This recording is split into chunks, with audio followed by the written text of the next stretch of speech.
Good evening, everybody. Welcome to Irongeek cast number 126, Audit Your Treasures. Good evening, everybody. Welcome to Irongeek cast number 126, Audit Your Treasures.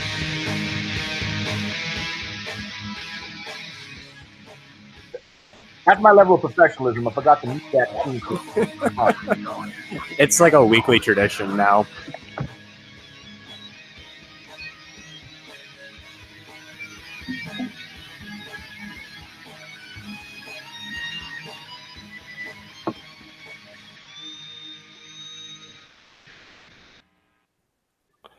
All right. How's everybody doing this evening? Fantastic. Doing great. Jack, All right. Darren. Jackie boy. Jack. Jack doesn't want to talk to us. Like I said to y'all before we started, I'm actually listening to the local racy stations because it's really storming outside right now. So I'm keeping an eye on what's going on around us. Okay. Sounds good. All right. Adrian, we've got someone new on the cast. You should probably introduce him. Adrian Hall. He's come on to talk about the Integrity Show. Hey, how you doing? So tell us about the Integrity Show. Well, it was originally called the Crypto Shit Show because it was just like supposed to be a one-time thing, and I had to name the event real quick. And I had a great list of speakers. I had some fantastic libertarians and anarchists. I had some of the guys from the IoT Village come and talk about application security. I had the guys from Komodo Platform come and talk about privacy. And it turned out to be a great event. It was just supposed to be a one-time party, and they were like, do it again, do it again. So I went to another city and did it again. And I went to another city and did it again. And now I'm on Vegas for my second time, and I did 6 other cities. Awesome. So since I don't know what the whole conference is about, could you just give like a brief overview of what the conference is and what like your guys's mission statement would be, I guess?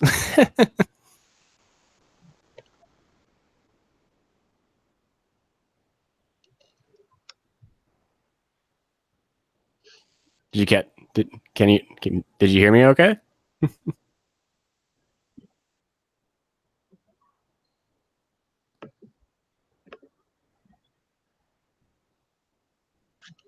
Hello? Have we lost Nathan? No. I can hear you. I'm not hearing you for long periods at a time. Oh, okay. Go ahead and ask the question again and see if it works. It may not move close to your Wi-Fi or disconnect and reconnect. Sometimes if it's roboting, then that's usually disconnect and reconnect and it works. If you what browser are you using? Yeah, I'm using Brave, so I'm going to move this over to I'm going to move it over to Chrome. Chrome works pretty well for me usually. Right. Cool.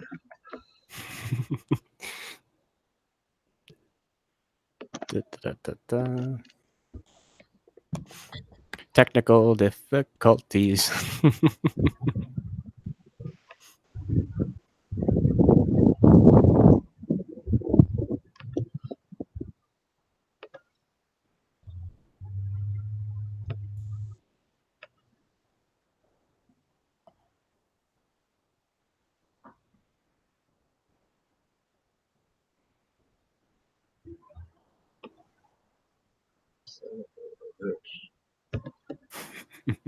I'm going to have to call you guys back in a minute. All right. All right. Let's just go down the line. I mean, we're going to talk a little bit about it later on, but I know you just gave a talk, Caprico. Yeah. So yesterday at SecKC, I presented my first security talk, and a link to the whole live stream that they did and posted to YouTube is in the show notes, where you can go and watch that. So there you can see like a full thing of what SecKC is, from like the news, and from the rundowns and everything to just even the talks themselves. So there were two of us that spoke there. One guy did steganography, and I did more in-depth look at the containers, stuff that I've been doing since for about for a few months now, and I've shown this on the cast as well, in like a smaller form, but the talk is going to be the full rundown within like 40-ish minutes for you guys. So yeah, I had a lot of fun. And I also I was given like 4 shots or 4 or 5 shots during the talk too. So thankfully everyone said I didn't get belligerent, so that was good. But had a lot of fun. Definitely go check it out. Also check out the other talks that they have up on their YouTube as well, because a lot of these guys are really, really smart. It's a really cool community and a really fun community to work with. So, yeah. My little anecdote. Cool. And Darren, we've been up to anything? Off and on, just work. I'm having to explain to some of our group some of a different group of how their software works, because they don't seem to have a brain between them. So that's been part of my week going on. Pretty much work related. So yeah. I spent last weekend on Mary's farm, eating farm-raised animals and shooting guns a little. And I found out I really need to get me a range and sight my stuff in and get some practice, because I am not a marksman by any fucking stretch of the imagination. Jack, how about you? Oh, I'm good. I mean, yeah, it is what it is. Cool. It is what it is. Let's go back to Nathan. Go ahead and give us more information about this event you're organizing. Wait, no, hold on. You guys were just talking about guns and stuff, and I do have something for show and tell that I was going to show later. But if we're on the topic of guns, then well, let's roll with it. Go for it. I mean, I got that So, too. as we know, these cryptocurrencies work on key pairs, and somebody had given me a gift, and it was a key pair, private and public. And so public naturally is displayed on the front of the card, and then the back of the card under the scratch off is public key. Well, somebody scratches it off, all you know is you've been robbed. So I thought, like, okay, well, what's a better way to do this? So I took the scratch off, I put it on this magazine, which goes inside of my little SIG. And then if you wanted to tip me, hey, Micah, there's my public key. So that was my little toy for show and tell. So yeah, it stays the private key. The only way to get it is to get my gun from me. I'm actually assembling a Glock 19 right now, working on the slide, because I finally got the parts that I needed. Very nice. Yeah, the gun I got for concealed carry is a G2C from Taurus. I'm not sure it was the best option in the world. I did jam on me one time while I was shooting it this last weekend, but I know the sights are pretty well off, because even someone who's a much better marksman than me was having problems getting it to shoot right. Then again, he's also not used to the gun, so. Isn't that the Taurus that you're able to shake fire? I hope not. Shit. Which one was that? What was the model again? Taurus G2C. G2C. I have heard quality control issues on some of the Tauruses. Does anybody have an order in on that yeet cannon? No, but I'm waiting for the actual yeet cannon to come out. I actually just bought a high point carbine. That's also part of my gunsmithing adventures right now. What is the yeet cannon? It's their new double stack 9mm handgun. Oh shit! So they actually had a competition to name it, and so what happened was the first round people will basically give any suggestion they wanted, and they came up with like 10 suggestions. And they had a second round of voting, and they basically discarded all but one of those suggestions, including the yeet cannon and a couple others. The YC9, yeet cannon 9. And the internet, as usual, was a furor over this, because you basically pulled a bait and switch on us. Other companies were getting in on it, including H&K was actually having fun with that, saying they're going to have a yeet cannon as well. Which, yes, the real H&K was doing that. Sky put a yeet cannon slide. They had yeet cannon. I think Arrow did yeet cannon engraved AR-15 lowers. Someone did like yeet cannon dust covers, and then after all this, High Point said, "Okay, fuck it. You know, you can YC9 versus the other top contender was like CRTC9, and you can won by like 95%. So it was like, yeah, okay. The internet's spoken. Such bastards. I love it. Yeah. So a bunch of the Taurus pistols. I'll share my screen real quick here. They and a buddy of mine found this for me because we were talking guns at work. But just from like dropping it, their quality control is not the greatest. Bang. And that's striker fire too, isn't it? That wasn't a hammer. Yeah. Yeah. If you have a striker fire that's not drop safe, you have a really bad gun. Yeah. Yeah, so that was a couple of them. So, yeah, I would just be careful. Don't run with it. Don't run with scissors or guns. Well, Nathan, that SIG was a P320C, right? No, or it's 365. 365, yeah. And yeah. Dude, so it was on order for a while, and I wasn't that stoked on it. My previous carry was a car CM9. Because I like subcompact 9s because I'll actually carry it. All right, I think you're like one of like 3 people I know who actually would carry a car. So it was hard as hell to buy because people that buy those cars, the PM and the CM, do not fucking sell them. They're hard to get. Yeah. But yeah, when this thing came out, it was that little single. We're all familiar with the magazine. It's single stack and then double. But I mean, to have a gun with the same exact footprint, same width, same weight, same everything, that could hold 3 more rounds, that's unbelievable. Or I'm sorry, 4 more rounds. Holy shit. And then the night sights and some other stuff. And being a SIG, it's very reasonably priced for a SIG. Well, no, I mentioned that because I remember back to the P320 fiasco of it going off when you dropped it a certain way.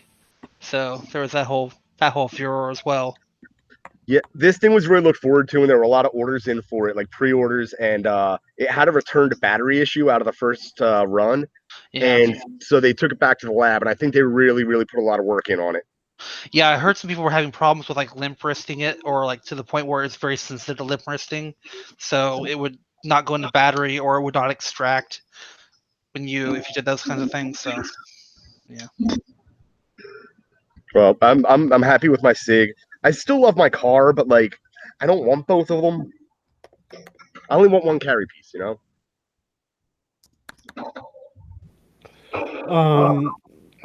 don't know. I'm all about diversity. So you might want one carry piece, but why not? But you know what's better than one? Having 2. Right. True. 2 is 1 and 1 is none. Yeah, but the thing is like you can have a cruiser motorcycle, a crotch rocket, and then an enduro. They serve 3 different purposes. You get on it, you're in the position, your body has the muscle memory it knows. I don't need 2 subcompact 9s. It's just gonna fuck my game up.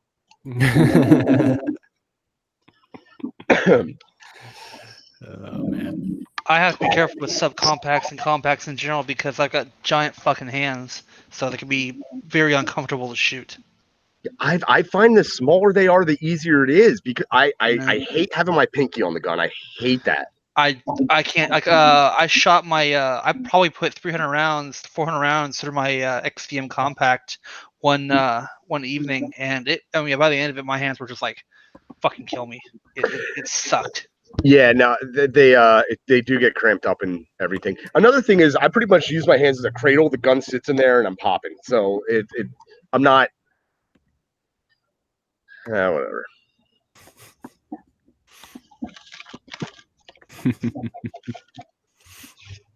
Yeah, I can attest to the cramping on subcompacts, but I'm also very new to even just plinking, so it's probably I'm holding the gun wrong. Oh, thanks, Anon123. He sent us a $5 Canadian super chat. Nice. Cool. I may spend it back in Canada eventually, buying some stuff from Sparrows. Who knows? All right. Anyway, let's go back to. We can talk about guns later on in the cast if you want to. Nathan, anything else you want to say about this cryptocurrency event? Oh yeah. Absolutely. So I go to these things all over the country, and I fucking hate them. They're not conferences at all. They're just parties. It's 100% pay to play, right? There's zero content based on merit. None of it at all. Those security conferences where it's all vendors speaking. Dude, it is fucking brutal. It is vile, man. It's so gross. And then, so that's kind of why I did my first one, was just out of contempt. And like I had mentioned before, it was a success, and I had a great lineup of speakers that they all came because I said, hey, come do this thing, and they were like, yeah, we'll fucking do it, dude. Let's do this shit. And then that was in Baltimore. Then I did one in Philly. Then I did one in Denver. Then I did one in Vegas. And then I don't know. I've been doing them all over.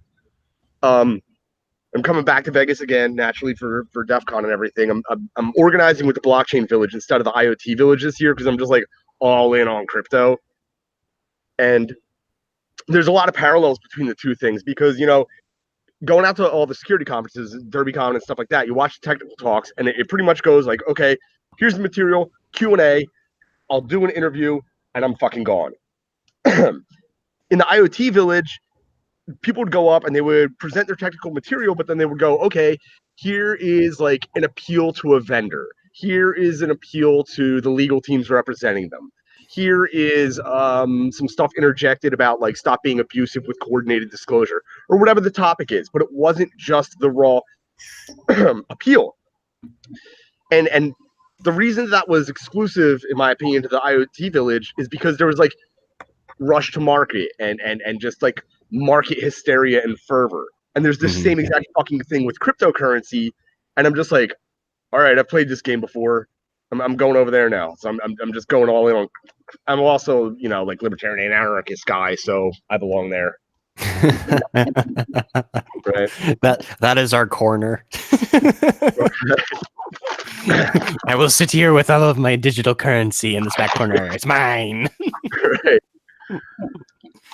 No, but so the idea is to these guys, you know, they know about a 51% attack. They know about protecting their keys. They really don't understand security as a whole. And I'm not a security guy. I'm a fucking event guy, right? But like, I'm just like, wow, these cocksuckers don't know anything. So I need to use my talents and connections to try to get the right people in front of them to do shit properly. So that's what I'm doing. That's super.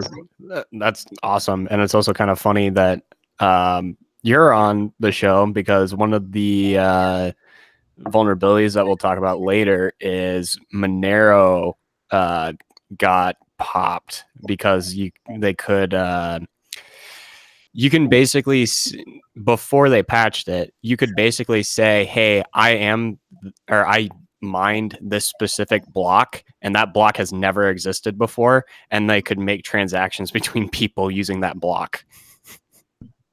The block wouldn't get orphaned? Yep. Wow. Yeah. Yeah. It was a good find.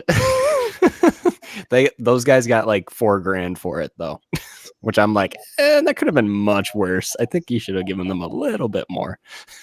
Right. Well, so I did my show all last year, and then I had a lot of problems in my personal life that I don't want to get into. And then people were like, get the show to come back. And I'm like, all right, fuck it. DEF CON's coming up. I'll do it. So I haven't done one since like October or November.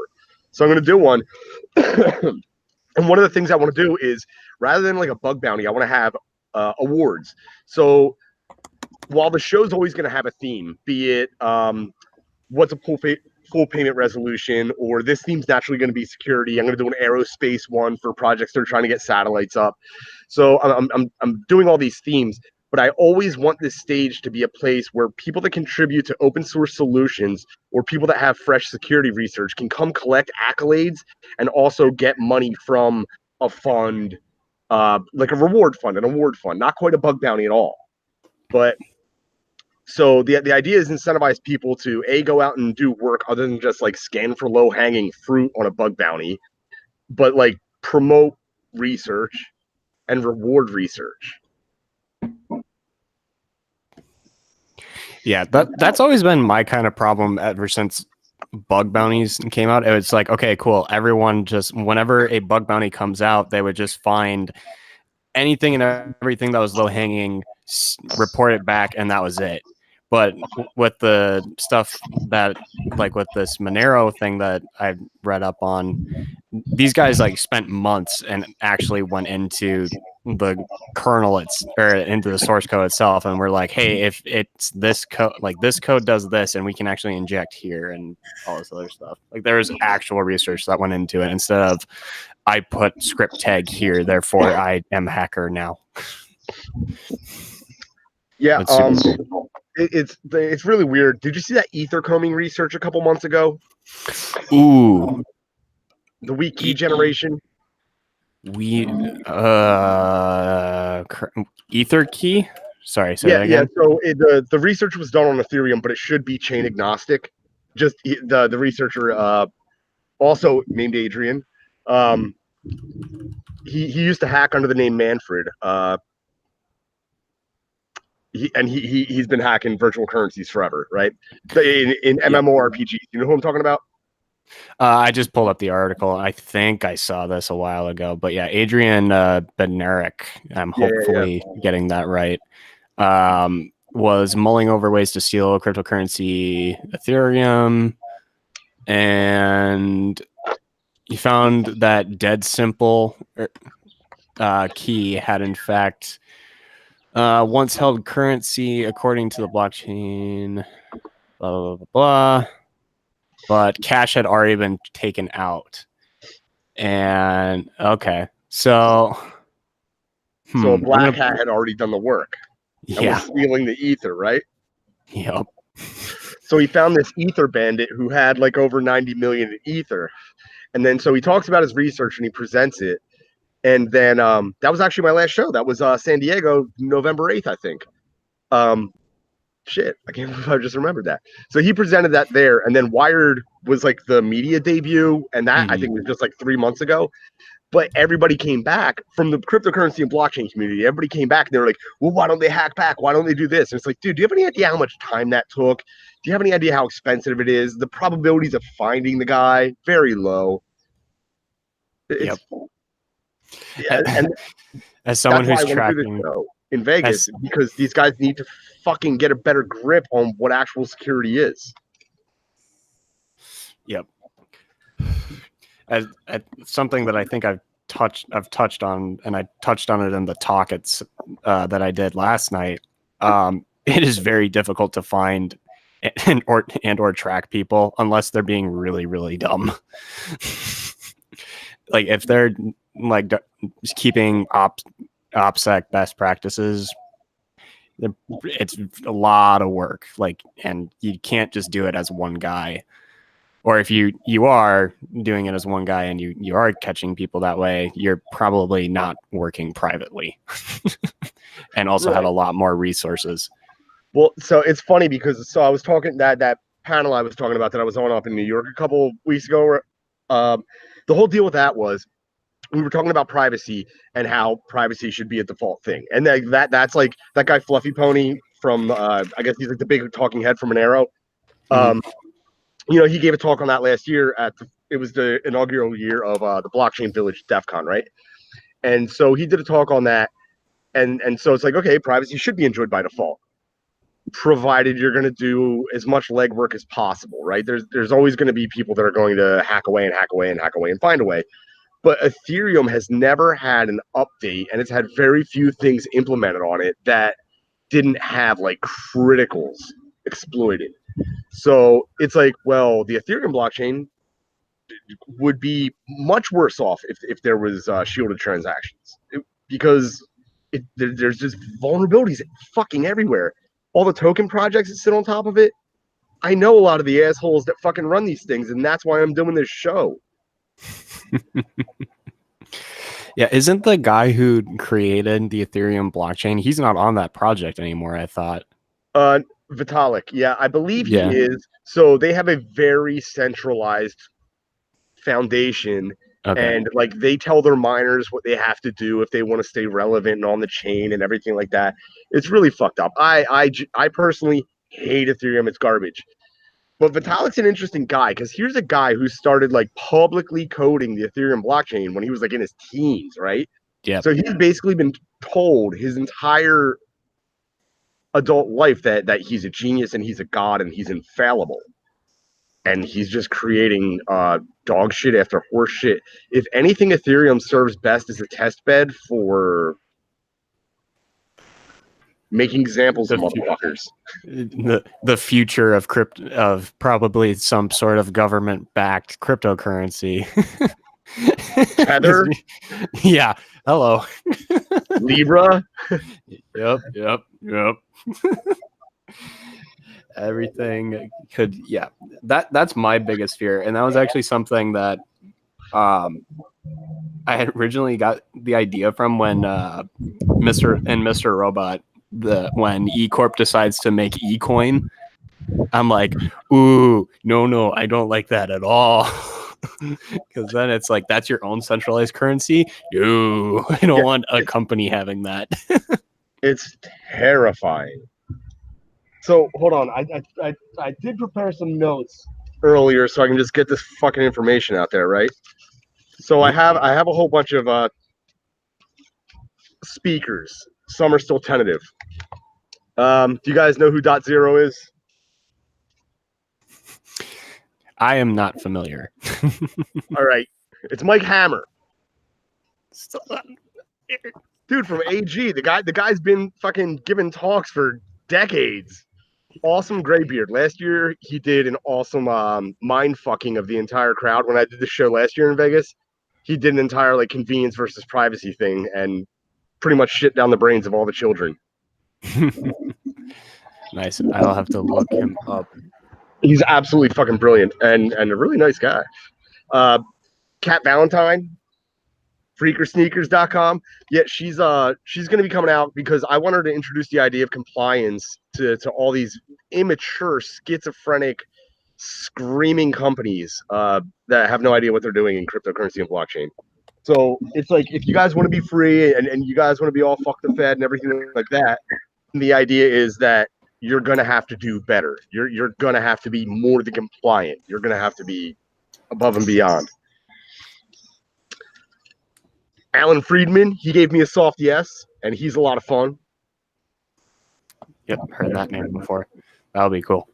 Yeah. The guys, Jason Brown from Komodo Platform, they're really cool.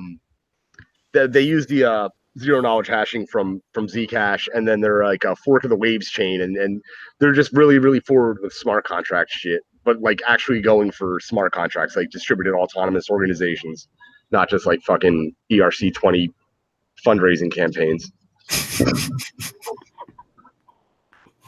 Yo, right? Is that what that chain turned into, or what? Pretty much. It's a division of the SEC. Yeah. Scumbags.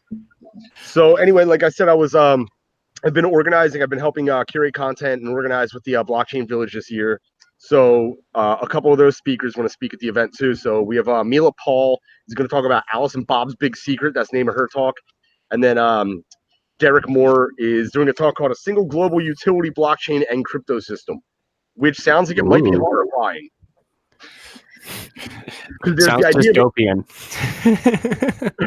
Oh, it most certainly does. Like, it's not about interoperability. It's about like Soviet gulag coin. But I have no idea what the talk's going to be. I could be totally wrong, man. I've been wrong about this shit before. His first slide, it's just a picture of Big Brother from 1984. Big Brother, but it's called the blockchain. It's big blockchain. It's a supply chain for like new MiG fighters. A see Israel's back. You got the microphone issue figured out? Yeah, I think so. Totally not a Russian spy, though. Nathan, you want anything to say about your event? And you're more than welcome to hang out on the stream if you want to. Yeah, I mean, I'll hang out if I can contribute. I can. If not, I'll keep my mouth shut. Right. Anything else you want to mention about your event? Yeah, it's going to be August 6th and 7th at the Keep Memory Alive Center in Las Vegas. It's this really, really cool, crazy building that looks like it's melting, and it's very affordably priced. Going to try to get sponsors to offset ticket price entirely, so it's fucking free. So it's just an introduction, so that like the idea is that the security community is shaking hands with the blockchain community, and these fuckers can finally seek the help they need. All right. With that, let's go back to the show notes, and we have Caprico's first talk, which you mentioned a little bit before, but you can mention more if you want. Yeah, like I said before, did my container talk yesterday. The stream of that is live on YouTube in the show notes. You can go and click on that. I'll be posting the slides somewhere, and then it will be on my Twitter feed for everyone to go ahead and download those. So if they want to take a better look at them. Yeah, also had a great time. And if you have any further questions or any more research stuff, just feel free to DM me on Twitter. So yeah, that's pretty much it. And since Israel is back now, we can finally get into the breach report after he broke his computer. It sounds so bad. Now you can finally DM me on Twitter. Oh my gosh. Yeah. Hey, how's my mic sound? I had to swap headphones. My other one apparently completely took a shit. So sounds good. Okay. I'm working off an ancient pair of headphones right now. So guess what? We'll be hitting Amazon for tomorrow. Yeah, pretty awesome. Okay, first up. And it sucks because like I can't hear myself either. Okay, now I can hear myself a little bit. So first up, we have UK's ICO has fined British Airways a record £183 million over their GDPR breach that leaked data from 500,000 users, which is pretty fun. So anybody who isn't familiar with ICO, that's the Information Commissioner. They're essentially the ones who are there to decide how steep the penalty, if any penalty, needs to be placed when it comes to GDPR and multiple other items. But yeah, we covered British Airways breach quite a while back, but they're going to be owing 183 million. Yeah. This was back in February, I think. Yeah. For some reason, February rings a bell in my mind. Yeah, I think they may have been. What was that group who was hitting those payment processors? Remember that? Oh, yeah. Remember that payment processor? Wasn't that Kaepernick? Yeah. Did you say Kaepernick? Kaepernick. Yeah. Or Carbonac or something like that. Yeah, something like that. But yeah, I think they were part of that entire ordeal. So where credit cards were getting popped and all that fun stuff too. Ooh, but yeah, they got hit. And now they're getting hit again. That's going to be, I mean, honestly though, 183 million. For the British Airways, I'm pretty sure that's not a whole lot. Yeah, I don't think that's going to touch their bottom line all that much. Mm-hmm. Next up, we have good old Marriott. And again, I don't think this is going to affect them all that much. I mean, it is a large amount of money, but it's not like it's going to put them into bankruptcy or anything. So Marriott, we went over this breach so many times, it's not even funny. But they are going to be fined $99.2 million after their previous breach. Which, to note, was 383 million guest records. Mm-hmm. 383 million. Bad. Very bad. I mean, but honestly, whenever you're looking at the whole scope of things, like my user pass list is billions. It's really not that much.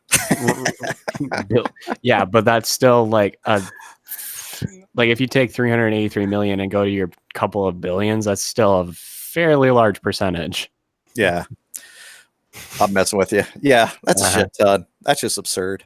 Yeah, that's 383 million potentially individual people. Yeah. Marriott's international. So that's a good segue into let's see some leaked information.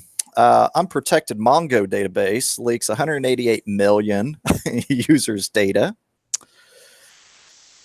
Yeah, this is pretty cool. Yeah, completely unprotected, no authentication, open to the internet.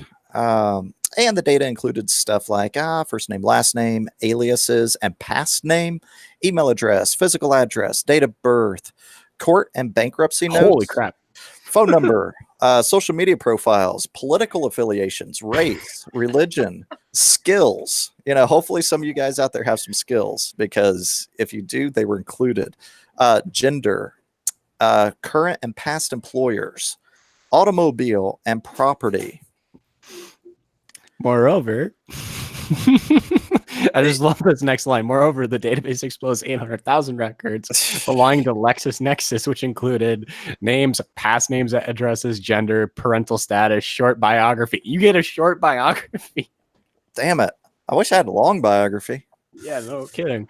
Like neighbors, it was tracking your neighbors and giving. So not only were you breached, so was everyone else that's around you.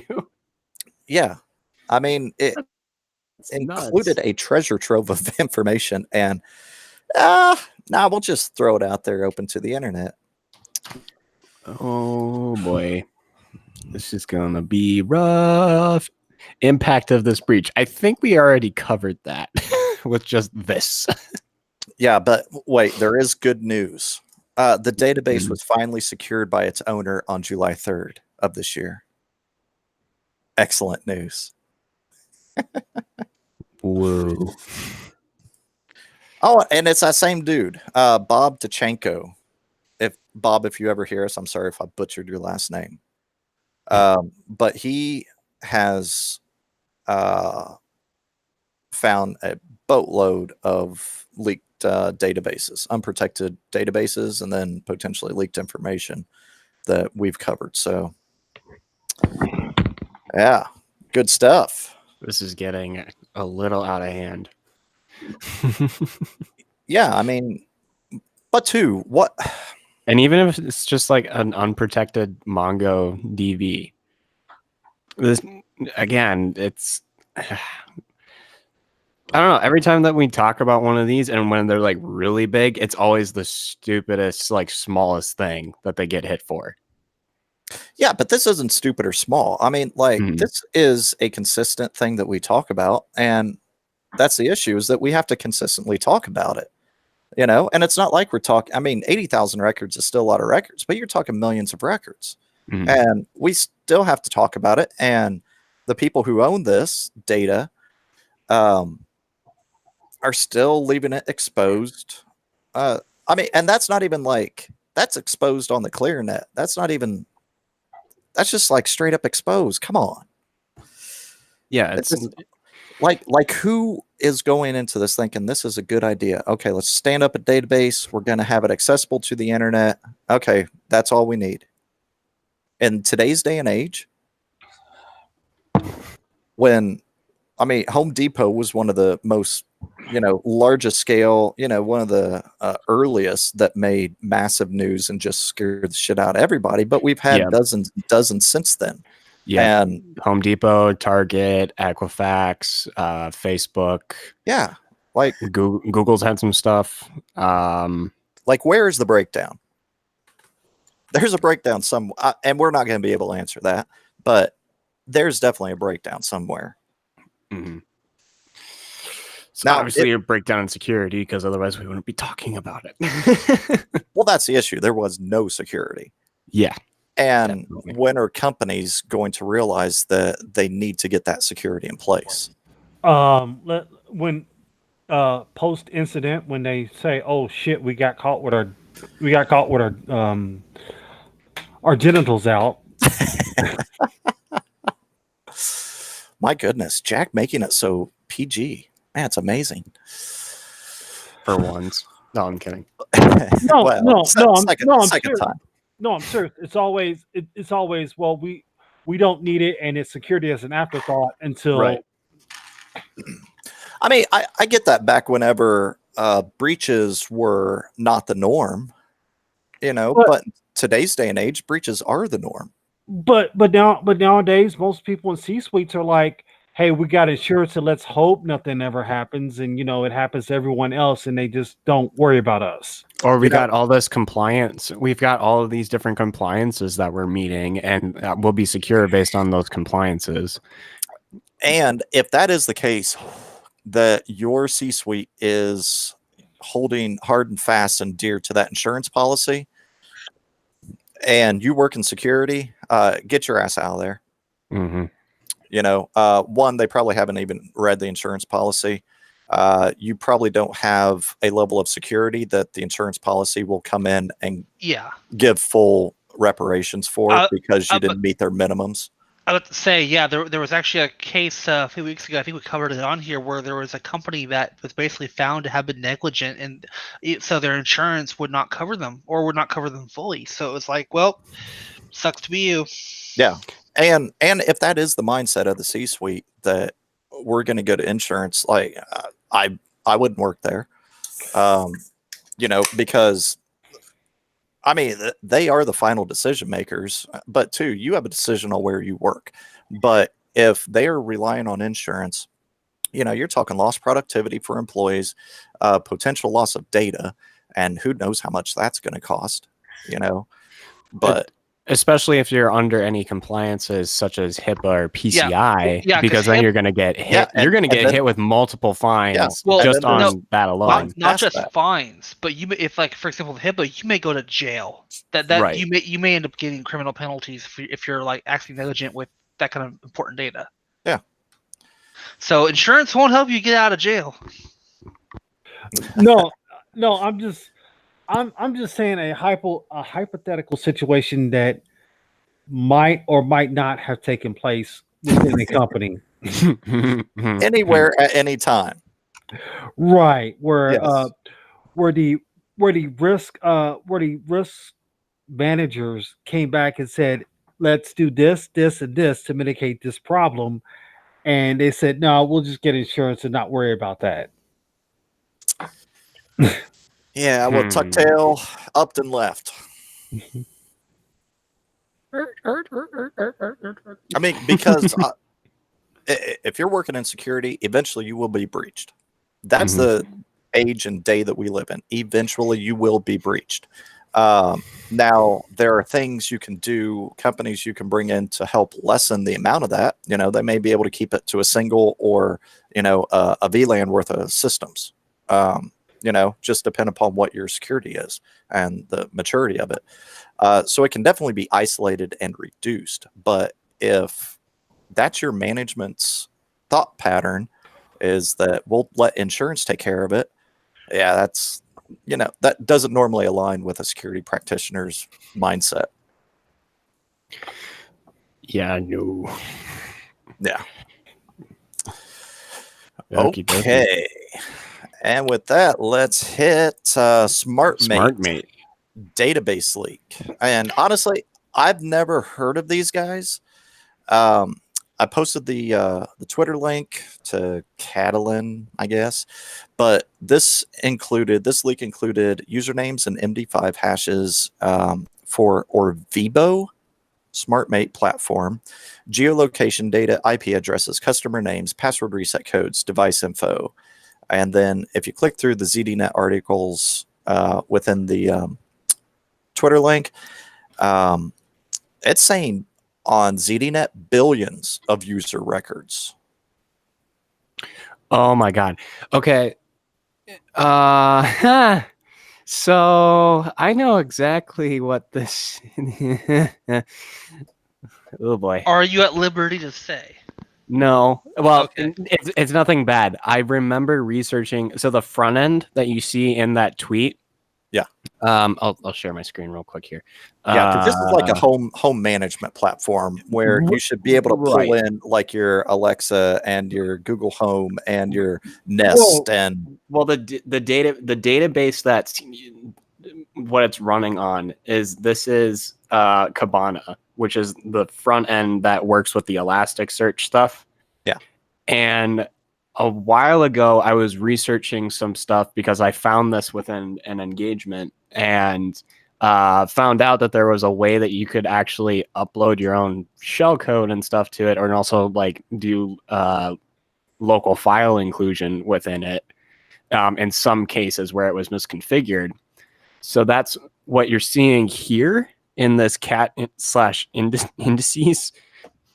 It is literally running cat on the system itself and pulling all of this data out and then echoing it back out for you. Nice. So Kibana's, it might have been an older version of Kibana, but I'm not seeing that so far from reading through it, which is why they're able to see all this stuff here. So like if we open this up and I can probably get a little better view of what's going on here. So this query string here is just that's the whole thing. Yep, that's just the whole normal thing here. But they would need to have figured out a way to get into the application because there is a login that you need, I believe.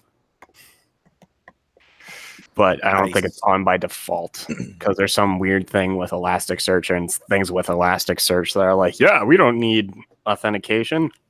What? Well, it contracts and expands. Yes. Yeah, it's Elastic. Yes.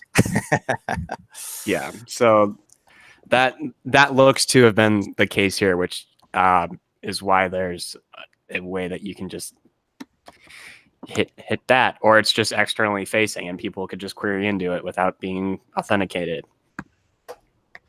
Yeah, it's always fun, but billions billions is kind of fun to say. Not okay right now, well, I mean, it's still fun to say. It's unfortunate to say, but still fun. So we do have a question. Nathan, are you still here? Yep. Cool. Okay. So over on YouTube land, a couple comments. Happy Sunshine Day said, I wish BitMEX could be sued for sharing its users' info for the purpose of trading against them. And then said, can the bald crypto guy with the nice trees give us his opinion of security procedures at the big exchanges such as Binance, etc.? No, I can't. And the reason I can't is because there hasn't been because there are no security procedures. Right. Exactly. There's so few certifications. There's so few people working in the space because there's no money. Nobody wants to. These people don't want to pay. Yeah. I mean, and two, that's always the thing with cryptocurrencies right now is Bitcoin. Is Litecoin still like a major player? It's been a few years since I was Litecoin's doing absolutely great. Litecoin's fantastic. But so the whole deal is everybody is super hyped on getting assessments when there's a bull run. But then there's a bull market or a bear market rather. They want to terminate their contracts. They want to stop. They were uncertain of getting into the contract in the first place. So unfortunately, assessments rarely happen. Now, because I wasn't on earlier, audio difficulties, always fun. What is your thought? Because IBM has a big like crypto back, spine that they've been developing out, trying to appeal to businesses. No, they don't have a crypto spine. Because of the company that I'm keeping right now, I'm going to call it cryptocurrency and not crypto.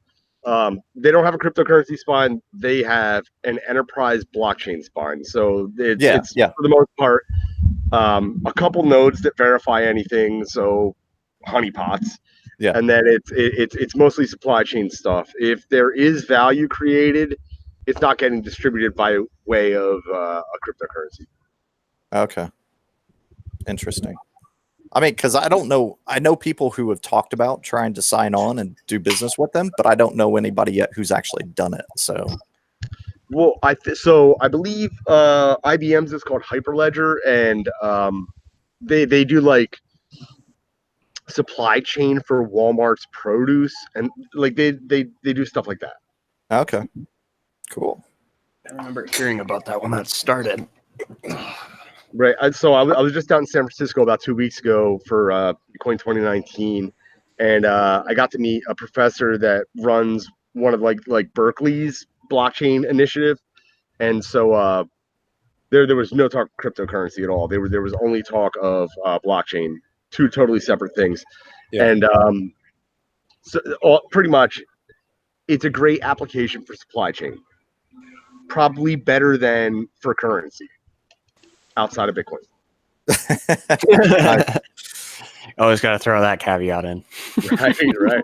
I mean, Bitcoin's okay. I don't have any of that. No, yeah, I lost in a boating accident. Heck yeah. I dropped my mag. Where's Bitcoin actually at right now? Around 13,000? So it was at 13 this morning. It dropped down to 11, and it's currently at 12. I just checked it like a fucking minute ago. Man, I tell you what, like from a movement perspective, that's still awesome. Like, does it normally move over 1,000 a day? Well, so there's this terrifying thing that happened back about a month ago, right? So a month and a half ago. So like before it was just like market cycles and stuff like that where the price would fluctuate and you go, okay, well, that's just how trading analysis works. And that's how market cycles, whatever, will also come to that. There are like little blips in the radar that change things as far as technologies are concerned. Yeah. But one thing that really fucked me up was China, the state, is known to be huge into mining and also holding. They hold a lot of Bitcoin. So, but that's a state because they made it illegal for residents, right? To the general consumer to be able to mine Bitcoin. They're back and forth on that all the time. Oh, okay. So it's like yes and no. But so what happened about 2 months ago was right before New York Blockchain Week. New York Blockchain Week always pumps the price X amount, but it happened a few days too early, and it was exactly when China and the U.S. were having their big trade dispute. Yeah. And this is what used to happen pre-1973 when the dollar was on the gold standard, is a bunch of countries would get together and go, okay, well, if we're going to do business, like, or if we're going to be forced into like some bullshit with the United States, we'll just like get together and pump and dump the price of gold. That's one of the reasons we got off the gold standard. Well, now we're starting to see it with Bitcoin, and that's a horrifying thing. Because when I see like a fluctuation in price upward, I'm thinking like, fuck, is there like a trade issue? Like, was there like a problem in some type of diplomacy? Yeah. So that's like a new facet that we have to think about. Nation state actors should always be considered a threat. Well, yeah, and see, that's why Bitcoin's very interesting, is because I used to trade the Forex market, and so I trade on margin back in the day before, some president decided to X out the nice 100-to-1. I trade Forex all day long, but Bitcoin and Litecoin and maybe one or two others still can be traded similar to Forex and, be able to trade on margin. And I know a couple people have made a stupid amount of money, and I know others who lost their ass, just like the Forex market. Right. But I mean, whenever you're talking, because in Forex, you're talking pips, similar to the Dow Jones, you're talking points, in the US. But with Bitcoin, I mean, going up 1,000, good night. That's insane in a day. Yeah, I mean, like a 3% fluctuation is business as usual. That's not that shocking. But I mean, it's horrifying. I mean, because like going to 13,000, you're talking, and or starting at 13, dropping to 11, up to 12. You're talking 9-10% differences at that point, in a single day, up and down. Yeah, no, dude, It was fucking 11 yesterday, then 13 this morning, then 12, then 11, then now it's 12. Yeah, that's nuts. All in well under in 18 hours. In an 18-hour span. And like the Forex market, it is nice because there's 24-hour a day trading. Right. Outside of like the really, really rich guys who can get some stuff in on the weekend. So, yeah. It's also funny that you guys brought up China because when I first we never ever talk about China. Yeah, no.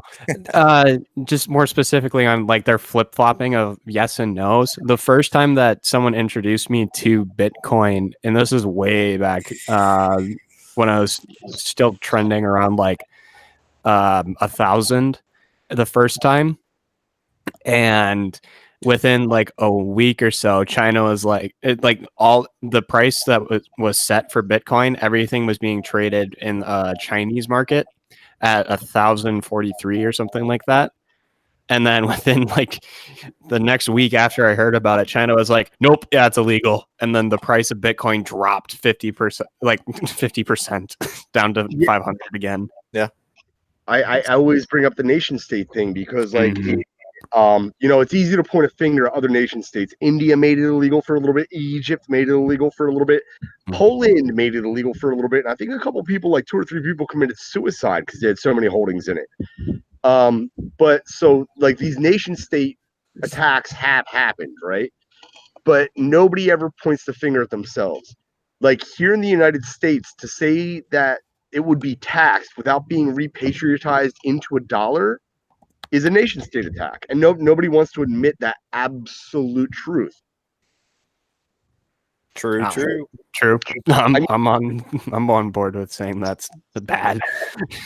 Right. No, we have this thing that was stateless and borderless, and more or less it was built in spite of a state, of any state at all. So for a state to and that was the whole point of it, initially. Was that it was not supposed to be backed in anything else by any state. Peer-to-peer cashless system. That's why, when I go to these cryptocurrency conferences, and I was mentioning this earlier, you weren't here. There's all these psychological profiles fighting for dominance. You have the traders, right? The guys that want to do technical analysis on charts. And then you have the miners, and you have the developers, and then you have your Johnny come latelys, and then you have your YouTube influencers, and you have all these groups, and so they're all fighting for dominance. God fucking! I really, really, really hate working in this space so badly. But I always say to these people, I'm going, where did the true value come from? The true value came from these people that wanted an alternative to the dollar, that hated the dollar, not just the American dollar, but the lira or the rupee or whatever. Yeah, people just wanted a fucking alternative. I'm mad, dude. I'm mad almost all day. You should change your profession so you can be happy. Wash dogs, dude. I should be washing dogs. Hey, washing dogs. Hey, if that makes you happy, go do it. Happy and you'll never work another day. No, it really is. It really is infuriating. But for people to sit back and say oh well, no, they can tax it and we'll pay capital gains on it like we would anything else. It's like, no, that's silly and that's stupid and you're being a coward. So when I used to onboard people into the space, I used to just onboard people because I thought mass adoption was really, really important. But I thought, no, it's not at all. Responsible adoption is important. And if somebody can't say I'm willing to hoist the black flag and that whole thing, if somebody's not willing to do that, then I'm like, well, I'm not introducing you. You're not ready for it yet. Make money doing other shit. We'll be here when you're ready. Yeah. Very nice. Okay. Fun stuff. I like talking cryptocurrency and blockchain every once in a while. Can I ask some questions to the security community? I'm not a security guy. Okay. Go for it. All right. Shoot. So, yeah, excellent. Great.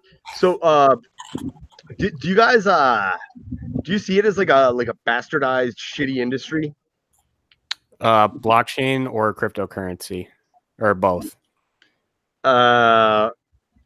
Blockchain's an obvious yes, and then cryptocurrency kind of dances in the same circles. So, yeah, I mean, I see it as being, because I think it could be very good, especially blockchain side. I think it could be really good, from a timestamp perspective.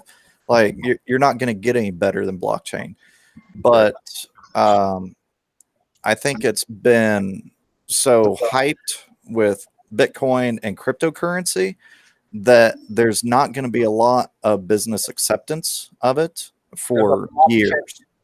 There's a blockchain dating site, apparently. Yeah, there are. There's at least two that I know. Yeah, I mean, from a technology perspective, like for me, the vast majority of it is another hash. Hashes are hashes. Right. But and it's encryption. I like all that. I like the thought of blockchain, but practical implementation, I just don't think hardly anybody is there. Yeah, and that's the same kind of spot that I'm at as well with it, because people are like, oh, it's the most secure thing ever. And I'm like, no, it's not, because if you take over one block on a blockchain, you are linked to everything.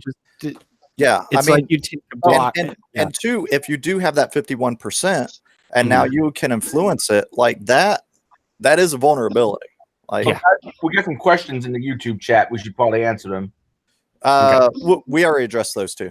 Oh, sorry, I missed it. I've been distracted. I was very distracted, man. I got people coming after me for weird, fucking, stupid shit because I don't. Because you're awesome, dude. Get off the Twitter. We're on podcast time now. We're on podcast time. But yeah, I do really like blockchain. I like the potential that it has. It just, I think, for business in general, came up out of like skateboarders with big pants type of mentality, right? And it just needs to kind of get more professionalized and polished for a lot of business to really start to adopt it. I understand the sentiment, and I guess I'm going to use some authority fallacy here. So I work in this shit all day, every fucking day, and I always tell people, because I've been doing it for years, and like trying to invite like economic professors out to meetups and stuff like that. Yeah. Over the course of years, I've realized, don't change the way you dress, don't change the way you talk. They'll fucking come to you. They're coming in droves. They're lying about like their presence in this space. They're looking to people. They're looking to dinosaurs in this space, or even the new up and comer fucking YouTube personalities. They're looking to these people as authorities and gods. And it's really fucked because it's turning everything on its head. And I often think about it exactly the same way I think about the gig economy, specifically Uber. Think about what Uber accomplished in such a small amount of time. And Uber came out the same year as Bitcoin. Yeah. Then think about what hasn't happened to Bitcoin, but has happened to Uber. Uber, because there was a single point of attack. There was a company with a C-suite, people that could be thrown in jail, people that could be threatened. Yeah. Bitcoin has nobody to threaten. Bitcoin's just code. And culpability is distributed across so many jurisdictions. It's an impossibility to stop it. So once these two things can be married with like shielded transactions or zero knowledge proofs or whatever, this is going to change the way as business is done a lot. Revolutions always happen when there's an equality of resources. But it still is going to take acceptance. Like the businesses that I imagine are currently and within the next couple of years are going to be adopting it are going to be more like the startup. The ones who are already thinking about this in a business plan and are planning for it now, as opposed, like I'm surprised Walmart is. Like that's cool. But that's like just blockchain. That's not Bitcoin. That's just blockchain. That's not. Oh, crypto. Okay. Yeah. But for some of these dinosaur businesses, I think it's going to be quite a while until we see them. Like, I think they're going to need to see a lot of examples of people successfully doing it. And then they're going to want to see somebody about their same size doing it successfully too. Yeah. I was going to say, it's got to be like, sorry. No, you can go ahead. Yeah, I was just about to say, because I thought you were finished, that it's going to happen when a competitor of theirs gets its start and makes their entire business surrounded by cryptocurrency and blockchain tech. And their profits go up due to it costing them less on the back end. Right. I mean, because it's going to come down to dollars and cents. If they can make more money doing it, ultimately they're going to end up doing it, but it's going to take time for them to be convinced of that. Well, when we start talking about value, how much value is there in dissent? How much value is there in safe rebellion? If you can choose an alternative to an abusive, centralized industry and then get a comparable service and a comparable rate somewhere else for the same thing and kind of give the middle finger to the thing that you distrust or don't like, this is where cryptocurrency builds its value. It creates value out of dissent. Yep. Yeah, but some people like the abuse though too. There's websites for that. Oh, okay. And with that, let's go ahead and move on to some people want to abuse you. Co's vulnerability of the week.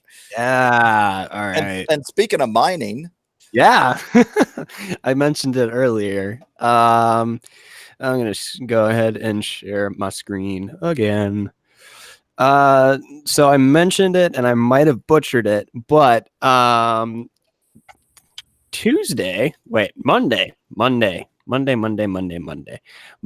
I saw this pop up. Monero reveals several security vulnerabilities on its blockchain, which is very cool that we've got Nathan here, because now you all have a pretty good understanding of why this is a big deal. Based on reports until March of 2019, XMR miners had access to crafted blocks that could have forced Monero wallets to accept fake deposits for an XMR amount the intruder would choose. And I also linked out to the actual resource here. I mean, but in all fairness, they would obviously choose really small amounts, right? Right. Yeah. They were doing like a couple of things here and there. But there is this HackerOne post. It's a little beyond me, to be completely honest, on how they are how they're doing it. But I actually was able to find code for people to go and look at. So people that understand the blockchain and why this, and can figure out why this is a bad thing, there's the code right there, and it's linked in the show notes as well. So essentially you could just say, hey, I mined this, here, I'll sell it to you. Oh, cool. Wait, this is fake. Bye. So it's bad. The researchers that found this were given 45 XMR. I hate that code so much. It makes no sense. How do you get XMR from Monero? Equivalent to about $3,900, and 5 denial of service attacks were found as well, with one of them tagged as critical. So this is, so they've patched all of it now, but it's one of those, like, it could have gotten way, way, way worse. So yeah. That's basically vulnerability of the week. I couldn't do a whole lot of research into it this week because of prepping for my talk yesterday, but there you guys go. Just resources for you guys to go and dig into it more. The HackerOne post goes into it very well. Now, on a side note, some of the research you've been doing lately, that was in regard to Monero miner, right? Yeah. So okay. So what Israel's referring to, the talk that I did, you already gave the talk, so cool. Yeah, the talk I gave yesterday, it was people were taking over Docker instances and putting Monero miner images on there, and basically 99%ing out the machines to mine Monero coin. Now, I've been working to figure out a way to take these down, and I've taken a couple of them down as of now, but they keep coming back because they've got some pretty decent OPSEC going. or they just quit and go do it another way that I can't track. But yeah, and I mean, yeah, Monero's been going up in value, and I feel like this is just going to be the start of what we're seeing in terms of Monero being researched like this, especially after these couple of vulnerabilities. But yeah. Very cool. Yeah, Monero is fun, and it's fun to watch it. So that is vulnerability of the week and a brief rundown of what my talk was.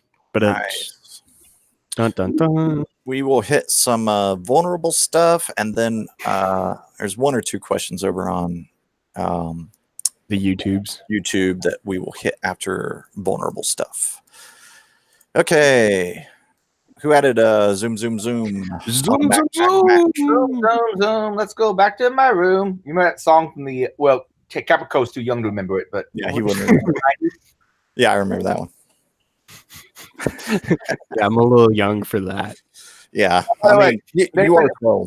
It's a running joke just to make fun of Nathan's young age. Yo, how am I not the oldest fucker here? Wait, no, sorry, Caprico's young age. Yeah, Cappy's young age. I'm also named Nathan, so that's where you probably got confused. Yeah. Horrified, not confused. No, I didn't. Nathan actually looks great for his age. He's like 85 and, only looks like he's about, 40, 45. I think he should grow back the epic beard he had from his profile picture, though. I mean, that was like bigger than maybe mine was in 2018. What? Yeah, no, this is goatee Nathan. This is a rarity. It happens like once every couple years. Yes, grow back out. Yeah, the running joke is since I'm only 22, 12, and I'm 12. 2012. Yeah, it's bad. I'm usually always the oldest person on the cast, and I'm pretty sure that's still true today. But strangely, I'm also the least mature. Well, go watch the talk. I think you'll be surprised. Okay, so Zoom got hit. So a serious Zoom security flaw would let websites hijack Mac cameras. And so this is one of the bigger things that's happened to Mac in a while. So essentially what they're able to do... that's widely reported. That's widely reported too. Yeah. What they're essentially able to do is just go onto Zoom and say, hey, I want... And people were taking proof of concept everywhere and just saying, hey, do this. And they would be put into these random calls. And then they could just take over their webcams that way. It was really weird. Like, it's nuts. And this is just something that's Zoom isn't telling Mac people to go and update it. They are kind of just sitting around waiting for people to just update it. There's no like prompt or anything. It's literally just, hey, go and update your stuff now before you get pumped. Yeah, do we have a link for that actual update? Because I saw it earlier today. And two, are you sure this is like the update that addresses the full security issue? Because they made like their primary update, but there was still a flaw in it that the researcher pointed out. I have an update because I haven't updated in a while, and everybody wants to see a middle-aged man eating pork rinds. Heck yeah, they do. Picking him out of his beard. Oh, yeah, maybe a little. See, this I guy told you not to click on that link I sent you. This guy wins the meme inside of his article award. I love this meme. What? But yeah, if we do find the full update, we'll also like throw that into the show notes. Yeah, it'll go in there. I think I can find it in here. I should actually add this to the show notes. I didn't think he had the like an actual link to a patch in there. He says patch yourself. and he shows inside of this Medium article here, which is in the original article there, and I'll actually put it in here for you guys. There we go. And so now it's in there for you guys to go and take a look at it. Yeah, so actually, since we're kind of on the topic of Mac stuff, there's a lot more stuff that's been trending for Mac in terms of like publicly accessible exploits and stuff like that, which I was like, huh. Some people finally got sick of writing Objective-C and started screwing with it. Yeah, like the I don't know what. Sorry, I wasn't watching the screen what you just posted, but essentially you can go into Terminal and do defaults, write squiggly line, library preferences, us.zoom, xos.plist, and then Z disable video 1, and that will disable it from being able to automatically open your video. Yep. Is that what you wrote in there or had up? I probably scrolled past it, but it's good that you had it there or said it there. If you don't have it, maybe just put it in the show notes. There we go. There. Yeah, and in that's the show notes now. Okay. It's patch 2. So that's all I got for Zoom. Okay, cool. I threw on here. It's Patch Tuesday, y'all. So, Security Boulevard article, there are just a stupid amount of patches, 80 security holes. When are we not going to have 80 security holes on a monthly basis? I mean, really? When Microsoft isn't the market cap for enterprise and corporate solutions. Oh my gosh. I'm just like, really? 80. And 2 of those, I think it's 2 that I read have been exploited in the wild that are actively being exploited. And gosh, 80 security vulnerabilities. And granted, you know, a lot of them are like 1s and 2s, but you still got the 8s and 9s in there. Just someday, maybe they'll get their stuff together. It's 15 out of the 77 flaws earned the critical rating. Yeah. 15 did, but 2 I know are definitely being exploited actively. Yeah, and 11 of them are 11 out of the 15 of those 15 are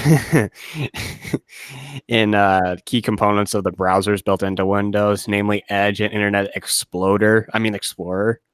And I'm quoting the article there. That's nice. I like that. Yeah, right there. Internet Exploder. And to throw a bone out there, Brave browser. If you don't use it, try it out. I like it. I think a couple other people here on the cast use it. So Brave backend framework actually works off of Chrome, and then they put the UI front end on it, but it out of the box blocks cookies, trackers, a lot of crap. A lot of where you would use what were some of those privacy things for Chrome? Like ad block and like ad block and some of those. So Brave just automatically does it without you even caring. So it is a pretty nice little browser. I've moved most of my stuff over to it. Runs on Linux, Mac, Win. I have it on my phone. So yeah, check it out. It's a pretty nice little setup. And then I still use a Raspberry. I use a Pi-hole here at home, and it intercepts stuff, quite a bit of stuff before it even gets to the browser. So if you are technically inclined, I'd advise using a Pi-hole too. I'm sorry. Yeah. I still want to make Sounds fun, doesn't it? Anyway, continue. Wait, what'd you say? I still want to make rude comments about your pie hole, but I Hey, I'm married. Mine's shut down, closed for business now. Adrian, shut your pothole. Wait, close now? Close down. Oh, Shut down for business. Thank you. I thought you said close now, so it's not like it was open for business at one point. But okay. No. Next up. That he's willing to admit. Yeah, Darren. We'll leave that right there. Thank you. $20 is $20. Yep. That's what you keep telling me.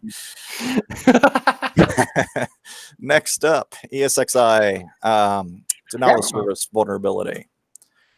I didn't go real deep with this link. It is the SANS advisory, but it has been. So ESXi 6 is unaffected. 6.5 has a patch, and 6.7 has a patch pending. So a patch will be out for it very soon on 6.7. If you're running 6.7, holy crap. Like, I'd never run current. Like, Darren, you ever live in ESXi land? Oh yeah. Yeah, like, do you guys all ever run like straight 100% current with ESX? Most places I've been at, usually it's 1 or 2 revisions behind. Yeah, like I've always yeah. one revision or revision behind. Even in the RHEL world, for example, like, RHEL 8 is out, but we're not going to run it yet. We're going to wait for 8.1 because they fix bugs. Yeah.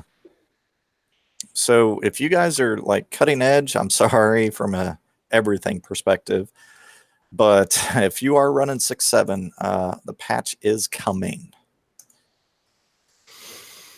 Okay, last up on vulnerable stuff, weekly bulletin. So we're trying to throw this on here every week. And if you're in security, if you are systems admin, network admin, this is a good thing to keep your eye on. This includes operating systems, network gear, stupid crap too that you wouldn't ever even think of. But Technology. Yeah. And I mean, if somebody were to throw out there an API interface where somebody at a company could just throw all their devices and then just continuously scrape the data out and know when their stuff is vulnerable, that would actually be pretty cool. I just thought of that. So if anybody wants to do that, let us know, because we would definitely throw that link on here too. Working it into Dalek. Okay. See, Caprico's already on it. Well, I mean, you still haven't even implemented my requested feature yet, so that's gonna be a minute. See, that put an issue on GitHub. You gotta put an issue on GitHub for it. I don't even remember. Because I don't even remember what it was. If it was something about Freebird, I'm not doing it. No, it was not about Freebird. I said, why can't you just take all the results and import them into a database? Yeah. That's coming too. Yeah, that'll probably be this weekend's stream. I just need to make a Trello board. We know. Okay. So yeah, we have the link. Anybody who is listening for the first couple times, we haven't mentioned it probably in the last couple weeks, but we have the show notes for everything we are talking about. YouTube, left side down, you'll see Irongeek. You'll see the icon. Down below that is a Google spreadsheet, and that's the show notes. And we have all the different weeks on there, so you can go back and review them, see them as we're seeing them. And also get a sneak peek of what we're sneak peek and check it regularly, because we put stuff in there for the next week over the course of the weeks. Yeah, and sometimes somebody gets on there and throws it on like 25 minutes beforehand. Yeah, generally the show notes don't much for them until about an hour before the show. I was good this week. I put my stuff on the Sunday. Nice. I knew I wasn't going to have any time to work on it this week because of the talk. And too, honestly, for like breach report and some vulnerable stuff, there are things that dropped. Like, I think I had one thing that dropped today. So not everything is 100% over last week. We do try to hit like current stuff almost as of the moment. So think of this as a point in time. There you go. Okay, let's see. Nick. Okay, Nathan, are you? Yeah, you're still there. Okay. So Nick asked, what is your opinion about Facebook's cryptocurrency? Oh boy, here we go. I'm totally indifferent. I don't care. Any dickhead can come and compete. They're just another shitcoin, and that's fine. With yeah, and it's a hell of an agree. indifferent opinion.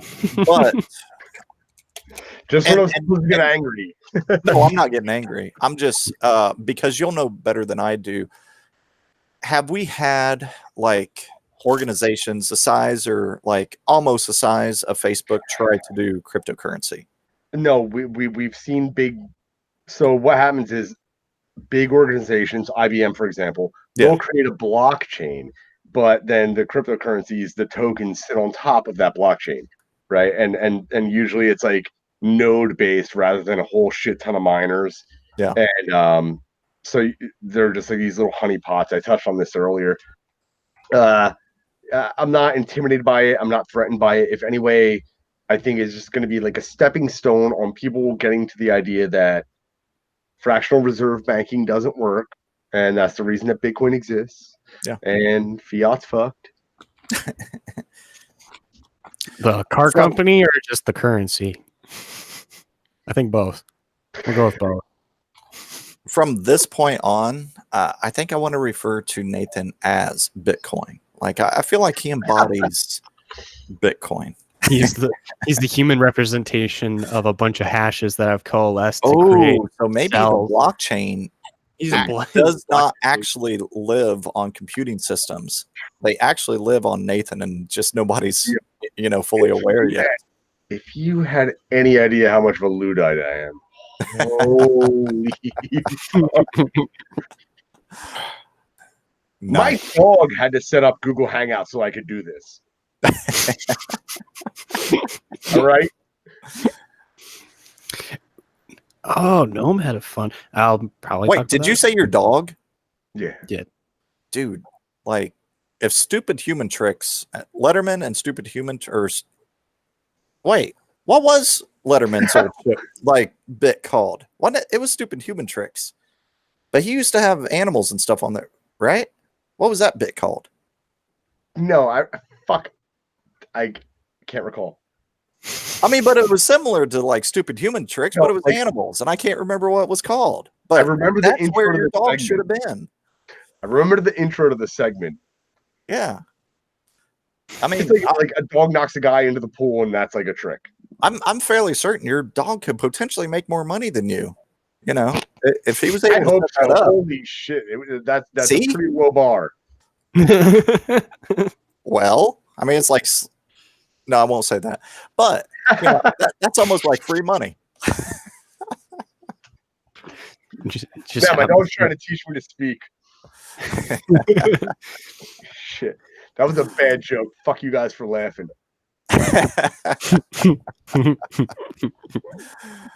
Oh, I laugh at all kinds of things. I had an absolute blast being on the show tonight.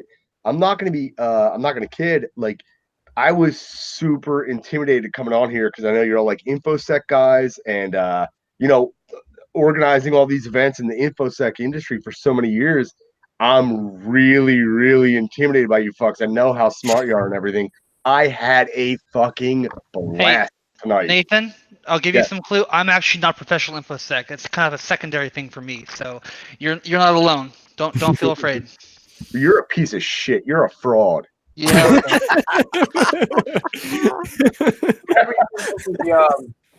Anything else in the YouTube chat that hasn't been discussed? No. So we covered everything from Happy Sunshine Days. Yes. Yeah. Cool. Outside of Happy Sunshine Days is questioning whether your dog is actually a dog. It could be a guy dressed up in a costume. And if that's the case, then, I would still make money off of him. So there's a meme for this. I'll see you guys at FurryCon. You actually see one. He's not on. I think Liz is going to that, right? Yeah, I think he is. I don't know if we does he want to be outed as a furry? Yeah, No, he just attends it. he's more of a scaly, really, because he likes lizards. He's just okay. Yeah. He likes dragons, but a lot of really cute lizard pictures pop up. And whenever I cute troll several people with different animals, he gets cute trolled with whatever cute lizard I find. Nice. And yes, they're all cute lizards. Art by later, she gets trolled by cute slugs because of weird reasons we won't discuss. Miss Bats obviously gets bats, so on and so forth. Yeah, who gets the hedgies? Because I do like the hedgies. Well, that's Stacey Banks. Yes. She looks like her hairstyle sometimes looks like a hedgehog. Yeah, I do like the hedgies. So yeah, I've got an affection for them, totally separate from the meme. It's just the hedgehogs are adorable. Yes, they are. So here's that meme that I just thought of on the internet. Nobody knows you're a dog. One of the ones that I liked over the last couple of weeks was Boston Dynamics. They got the robot and everything. Oh yeah. I know which one you're talking about. Yeah, where they script stuff. It's like, God damn, it's quick kicking, you bastard. Yeah, and there was a great Saga of a Cod video where basically the reason that the Terminator scenario happened was because they keep beating the shit out of the Boston Dynamics robot. Exactly. A long time. And then there was an actual meme where it showed the Boston Dynamics robot with a human hand that was ripped away from the arm, doing a fingerprint scan. So, I mean, that was beautiful. That's sexy. Yeah. Do you want Skynet? Because this is how you get Skynet.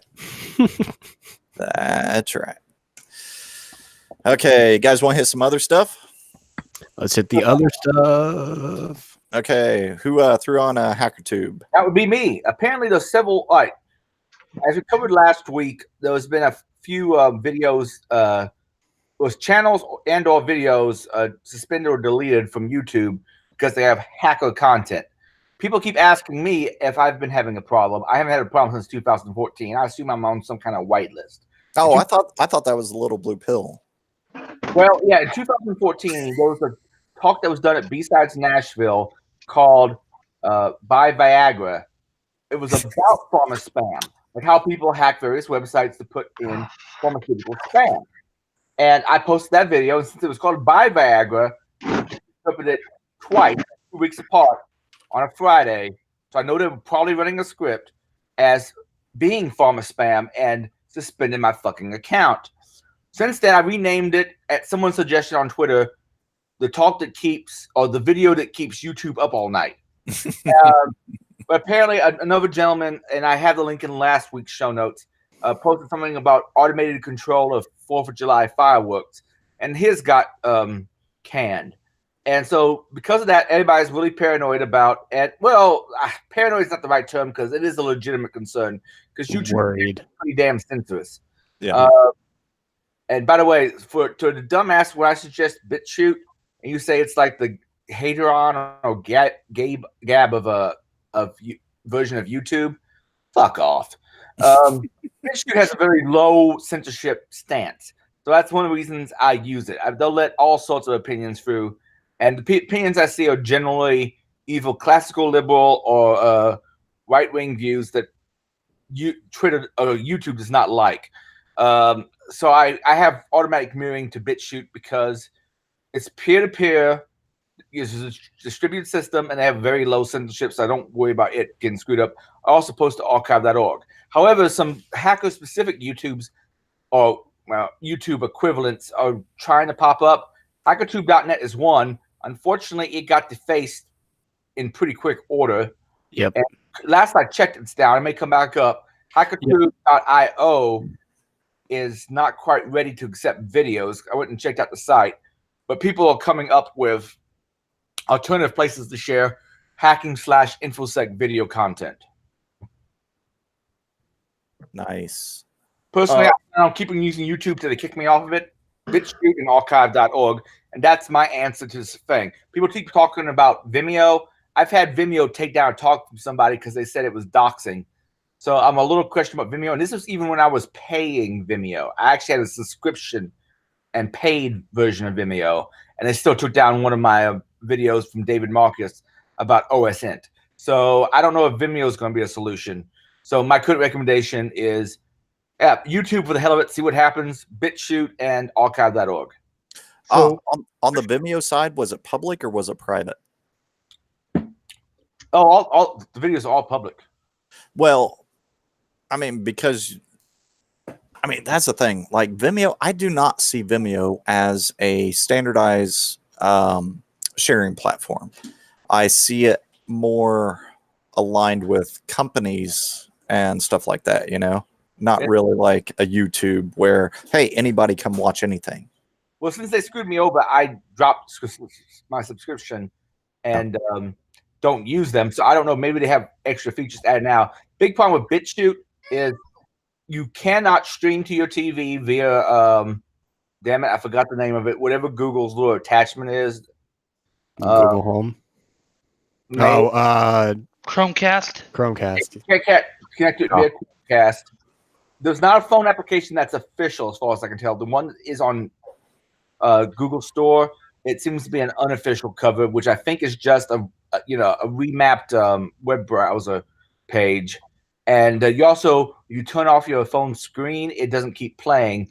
And I don't know about you guys, but there's a lot of YouTube stuff I listen to, but don't actively watch. Yeah, I do that too. Yeah. So I chime in with some recommendations. Gab.com, they pretty much just like forked all the code from Brave, and they're doing that whole thing. Then there's but I have a nut job who's been stalking me for a while, commenting about Gab being terrible because it supposedly has like an alt-right presence or some shit. Right, yeah. No, I've heard the same thing. I've heard the same thing. I'm not endorsing. I'm just mentioning these things. Yeah, to me, Gab's just the place people go because Twitter's got very censorious. And it's got all sorts of people. Where I've been on it, it's not particularly. I think a lot of people watch too much mainstream media and believe everything they fucking hear. Oh yeah, dude, I fucking rage on Facebook, and then I'm such a good boy. I am so well behaved on Twitter. I'm such a nice boy on Twitter.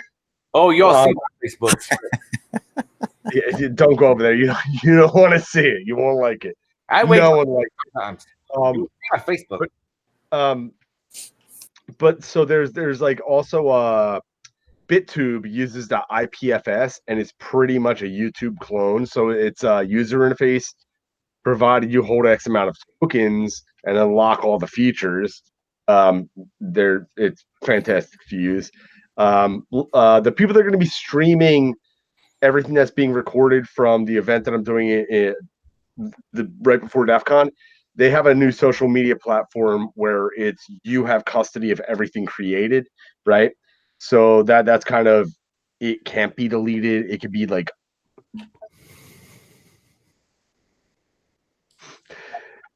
I stopped.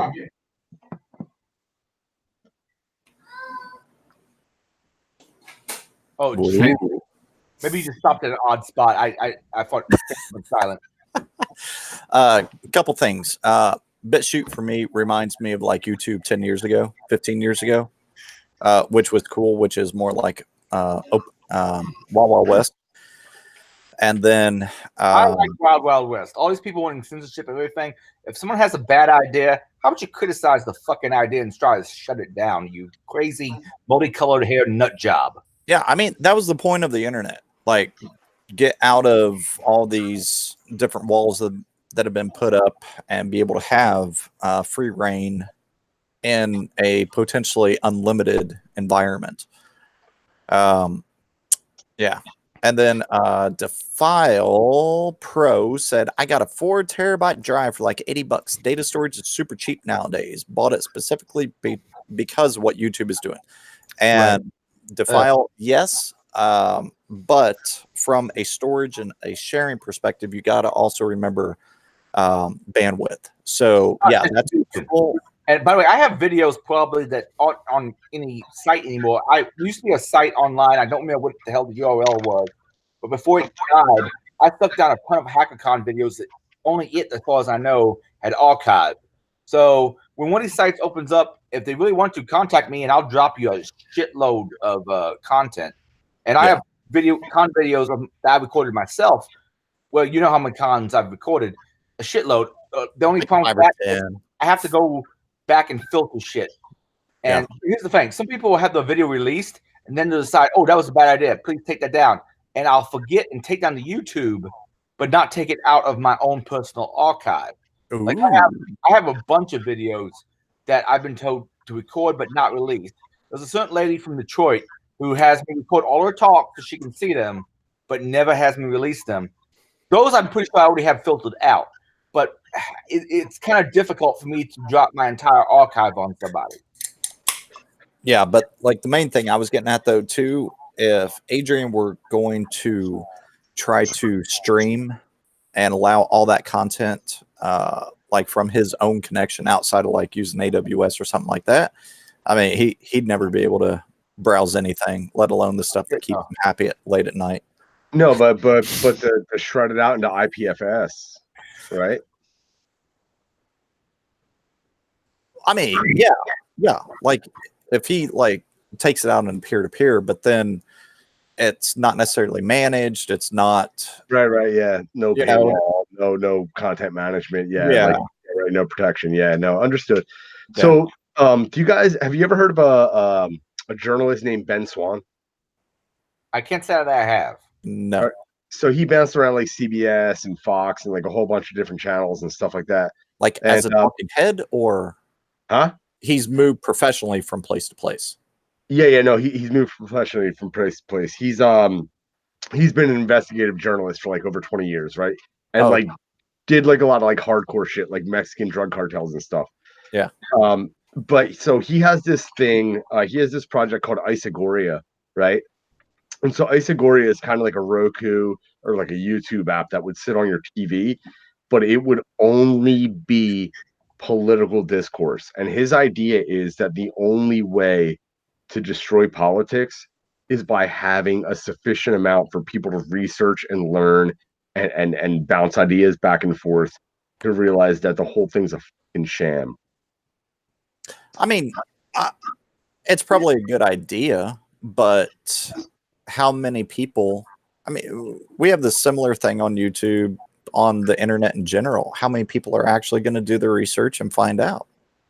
Well, so the idea is that you have all these people that want to do the research and they want a platform, right? But not YouTube, something with like a little bit higher of a standard of quality, right? So that they can present their research and they can present their viewpoints and they can present all this stuff. And because there is like a minimum requirement vetting filter, you know that you're going to get like a Isagoria, Isegoria. Yeah, I think it's the Greek for free speech. Yeah. I mean, I think it's an awesome idea. I just think too many people are sheeple. Well, no. So his whole plan is take the sheeple and inundate them with so much availability of discourse that they stop being sheeple. They start. Yeah, you got to get the sheeple there. How's he going to get the sheeple there? I think he's going to take every journalist and put a football jersey on him. That should end it. Even there, I don't think it's going to get him there. I mean, I'd love it if it happens. I mean, but even just putting it out there and having the platform there so that people can go to it, that will draw in. It won't draw everyone in. You're not going to get all the sheep to go out, but it's still something there. It's going to help, and it will also improve. It just won't be like there will be a mass exodus into these, what we're referring to them as sheeple, just straight up going. Yeah, yes. I've made that. If nothing else, I accomplished. Caprico said sheeple tonight. I have said sheeple for the last decade. No, but so the thing is, that stupid show that I do is the same exact deal. It's going to go, I'm going to do this show. I'm going to grasp at straws. I'm going to provide the best content that I have. I know it's going to be above what I should be doing, but I'm going to do it anyway, because if I don't, no one will. Right. At least I can go to bed okay. I can go to bed. Go to bed with my 5 dogs. Hey, and just to pay tribute to your shirt, did you grill anything tonight? No, so that's Bitcoin Carnivory Club. No, this was some fucking giveaway at some fucking dinner I went to, right? It was like they're good guys, right? So it's a couple guys. I'm not going to mention them by name, but so they do this thing where they go out and they speak at conferences. People want to hang out with them, so they go, "Fine, we'll host a dinner," and they charge a bunch of money for the dinner, and they give you a fucking T-shirt. All right. Hey, went to the dinner, and all I got was the T-shirt. What was the food good? It was a Brazilian steakhouse. So it was amazing. Hell yeah. Oh man, I used to eat at a Brazilian steakhouse, man. It's yeah, Brazilian steakhouses. I mean that for me, that's almost at the top of my list. That's, I could eat at like 3 or 4 steakhouses, but not a Brazilian. Really? I mean, we're not talking about maybe 4 steakhouses, but never a Brazilian. Yeah, we're not talking Vegas right now, though. Once I eat at there's one at 4th Street Live in Louisville. I don't know the fucking name of the place. And Zeros. Was it? Yeah. Brazuros. I love that place.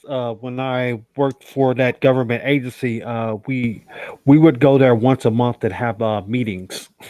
And there's one up in Cleveland that not Cleveland, sorry, Detroit that I ate at one year. That was really, really good. It was all Fogo de something. It's always a Fogo. Fogo de Gallo? That's chicken fire. Oh. That's rooster fire. I don't speak Portuguese. You know, if you would have said that literally translates to chicken shit, I probably would have believed it. He's always posting what I'm sure dank memes, but they're all in fucking Portuguese. I have no idea what the hell he's saying. If it starts with Fogo, it means food. Fogo's bonfire. Nice. My favorite language play for like a joke was anyone familiar with Jeff Dunham? No, never heard of him. Yeah. Okay. If Ahmed the Dead Terrorist was banned is one of his characters, and it was banned in Malaysia, and so he couldn't say anything or about Ahmed or anything like that. He couldn't even say his name. He couldn't even say his name. So he should just renamed him. He did, like Ahmed's wife. No, he did. He made him French, and his name was Jacques Merde. Oh wow! Holy. Which, for those that don't know French, means it just directly translates to jack shit. Wow. Nice. Brutal. That's absolutely brutal. And there's a point where Ahmed breaks character. He's like, "What's my name again? Jacques Merde." Oh, okay, yeah. What does that mean, Jack? He whispers, "Seriously, I am Jack shit." Nice.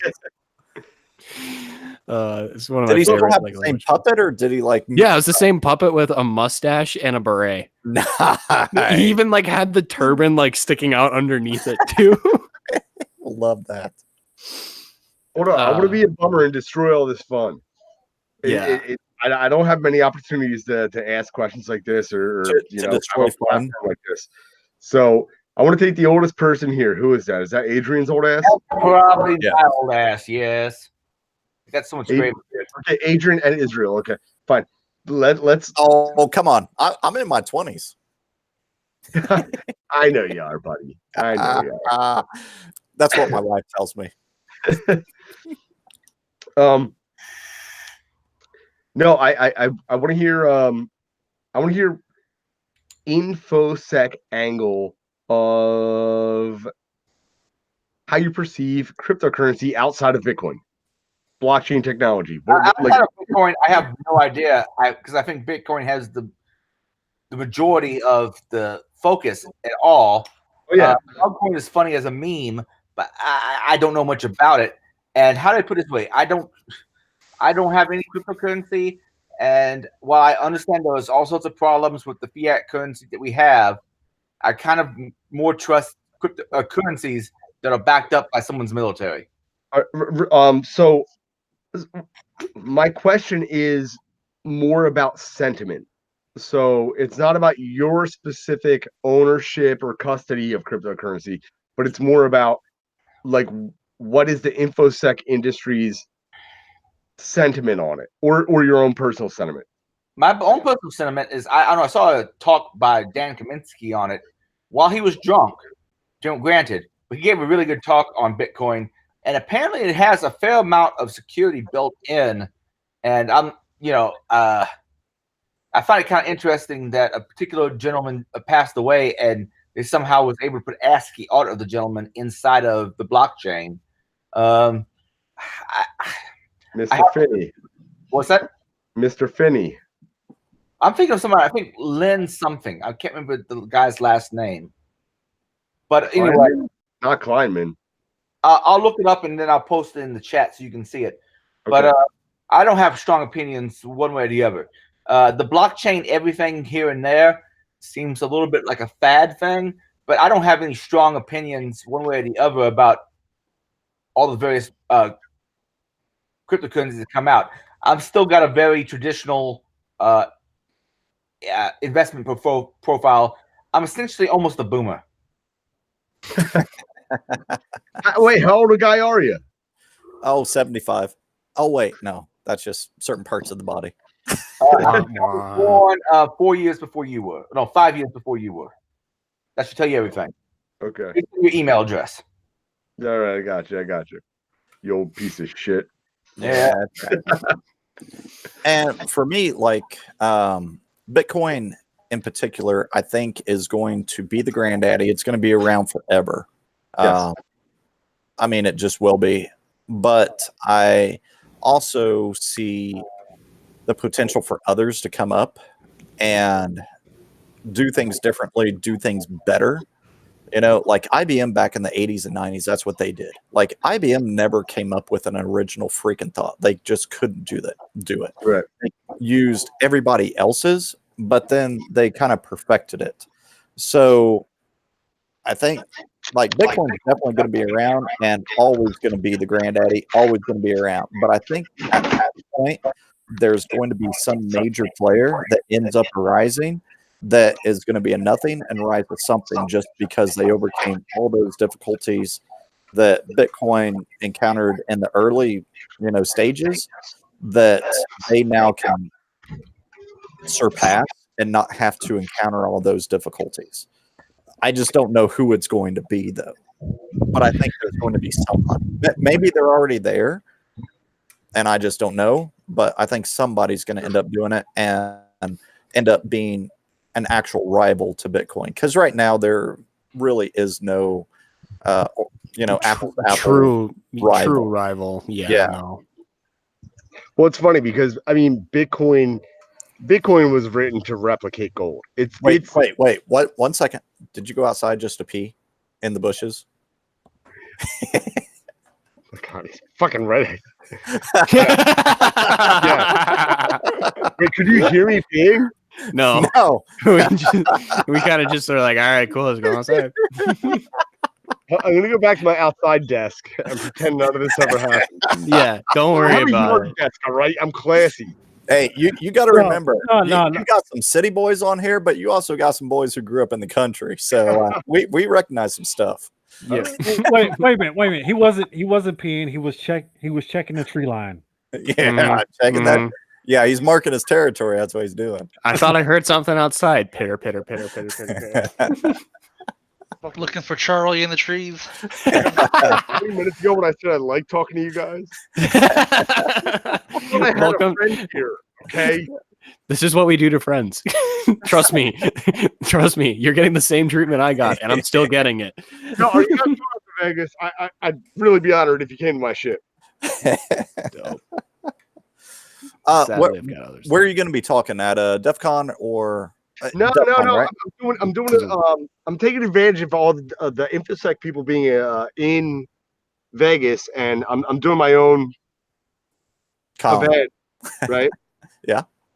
And it's going to be off strip. It's halfway between the strip and Fremont Street, It's like in the downtown area. It's an event center. It's a nice area, and so basically, what I'm doing is I'm taking a bunch of the infosec people and I'm introducing them to the blockchain space, so there can be like a comparison of like professionalism, and so the people in the blockchain space can see what security really is and what policy writing is and what compliance is, and then they aren't ugly words. That's all the stuff that sucks. Like we want to break into stuff. No, exactly, right? Yeah. So how are they going to protect themselves from that? Mm-hmm. By the way, I'm going to the bathroom. I want to make sure the webcam is off, right? Yes, the webcam is off. Subject matter. Just give me a minute. Are you going to live stream on live stream? All right, so like I know there is like weird contempt, and I understand it. So let's talk about pop culture for a second. When I was growing up, I was a kid. I grew up, my brother was older. I grew up with like really cool old punk and really cool old metal. Anthrax, Metallica, Misfits, right? Glenn Danzig era Misfits. And then I got into high school, and then I realized that like pop culture is just like this little fucking UFO that moves around, finds a subculture, it sucks all the life out of it, and it moves on and does it again. Holy crap. Are you a millennial? No. I'm way younger than that. I'm like, damn it. In my teens. No. So anyway, the look, dude, I love old metal. All right. And I love Danzig. Mm-hmm. Mm-hmm. Yeah. Yeah. Yeah. I think. No, yeah, I can see you with a white leisure suit on. Yeah. But the idea is you guys in the InfoSec community, do you not see all these young millennial cunts coming around the cryptocurrency space and going, okay, well, private key, public key pairs, and just kind of like bastardizing the InfoSec community? Should I jump in here, as that's probably staying out of it. Don't be afraid, be honest. Yeah, definitely. I mean, because you have like a younger perspective, you know, being 12 and all. But yeah. Yeah. So no, I totally do see it. It's the biggest bastardization that I'm seeing right now is a lot of a lot of people that are my age that are coming straight out of college. They're all going into data science, and blockchain tech is becoming a kind of integral part of data science to begin with. And people are just saying, it's like, oh, well, we can take in all of this data and parse it so quickly so that our companies get XYZ profit. Give me a job, please. I beg of you. But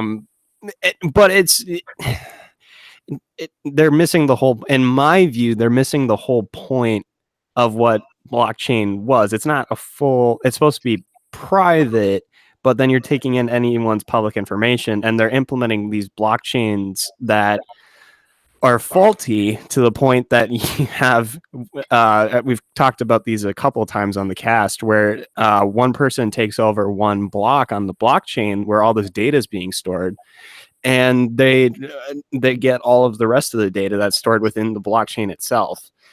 So my fear is that it keeps moving towards that kind of data storage medium, and it'll just be, you're going to have even more and more records there that can be parsed out from a blockchain that was set up to run all this big data stuff. And it's going to be stuff that companies like Facebook and Google are going to be tracking every single movement that you have on the internet, including any other publicly accessible information, and even stuff that you give them to use their service, which that's kind of the bastardization that I see, at least for young people. And it's just, they're young, they're stupid, they want a job. This is the newest and biggest thing, so they specialize in it so that they get the job, and that's pretty much all that they want to do. Security kind of goes down to the wayside, and it's a methodology that I had to struggle with a lot, because I was the one guy at my last job who had a security focus, and we were just a dev shop.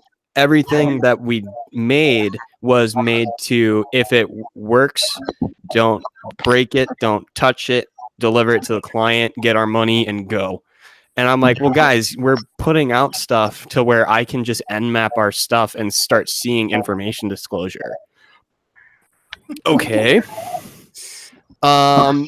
Yeah, we need to fix that like now. And then once they actually did give me the chance to actually start working with some of this stuff, we actually made some good changes. But it took like 2 years of me fighting for that to get there. And I'm just working with guys that are my own age, which is mid 20s, early 20s, and stuff like that. Yeah, like 10, guys that are 10 years older than you. Yeah, sure. Wow, holy shit, dude! You were 10-year-old. You were 10-year-old, or no, you were 12 when the Genesis block was found, huh? No, I'm not talking shit. Yeah. Well, I'm just saying. No, so this is a really, really good group because you have somebody that has, for the most part, known a world without cryptocurrency and blockchain, and then you have like these archaic old pieces of shit. Yeah. I'm glad you took it that way. Nice. Hey, good thing I'm in my 20s. Yeah. We all are. Yeah. But, no, I mean, I work in this space, and I also organize all that stuff in InfoSec, and it really, really, really bugs me to see the piss poor practices. Yeah, because they're just trying to get something up, and it's like I said, they just want to get something up so that it works, so that you can make money. Yeah, market fervor. Yeah. And It's literally just market. Like, definitely don't forget bringing in the VC backing, because that's what a vast majority of these are doing, getting stuff up fast and then getting all that VC capital. But the thing is they're not hitting VCs; they're hitting these fucking idiots, right? Who have $100 to spare. Mm-hmm. Well, right? They're not VCs; they're these really uneducated people, and I see this all the time, where people will say defensively, if you question their faith in a project, you'll say, okay, like, well, I think there's a problem with this project because of A, B, or C, and they'll go, I read the white paper, and I read the white paper is this defensive term that says like, okay, fuck yourself, I'm better than you, I'm using this authority, and it's like, well, dude. What are your credentials? How do you understand a white paper? To what degree do you understand the white paper? And what value does a white paper have over a third-party assessment? Exactly. That's what I was going to say. Like, you know, that white paper, how legitimate is it? You know, did they spoof anything on it? Is anything irrelevant? Is it false? Like, third party is a much better way of assessing items. Yeah, and that's just something that's inherent with security, at least on like the network and application side and all that other stuff. Diverging from blockchain, you can be working on an application, you could be trying to put in all of these different security controls or whatever, and you're testing them, but you know where you have fixed stuff, so you're not seeing things that you might not see, and then having a third party come in and say, hey, I found XYZ thing on your application, I am now root on your system, here's my report. That's the kind of thing that you would want to have, and at least in the blockchain space, you my point of view. Yeah, I mean, that's the whole reason why bug bounties exist. Yeah. You know? But you guys are forgetting the one thing that's the tenet about investing. There always has to be the greater full. That means that when you pass out a bunch of shit, there's somebody holding the bag. Yep. And you just got to make sure you're not the one holding the bag, that you got something out of it. Well, that's one of the things I do. I run faster than you. So if we're ever out hiking and there's a black bear or a brown bear, I just got to make sure I run faster than you. Yeah, that'll be impossible. Wait, it's because I'm white, isn't it? No, it's because I got long legs, and unless you could do a 2 mile in 12 minutes, I don't think you can outrun me. I don't know, with the bear running after me, That could be you can sprint for a minute, but you'll burn yourself out. all I have to do is be fast enough to trip you. Hey, I'm not gonna do that if I'm front.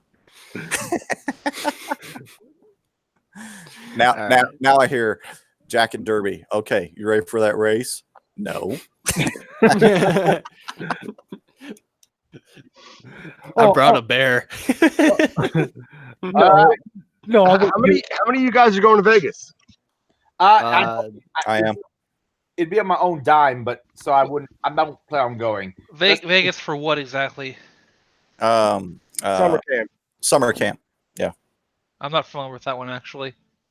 That is the week for what is Black it? Hat, B-sides, and Black Hat and DEF CON. Like that whole week right in there. Okay. Yep. Yeah. But sadly, I can't make it up. I have this venue. I have this stuff going on. If you guys wanted to do a half hour or 45-minute session, just like a live AMA / back and forth. If you guys are going to be out there, I can provide you the stage. Nice. Cool. Yeah, no problem. I will be there, but I will also be working. So I'm on the vendor side.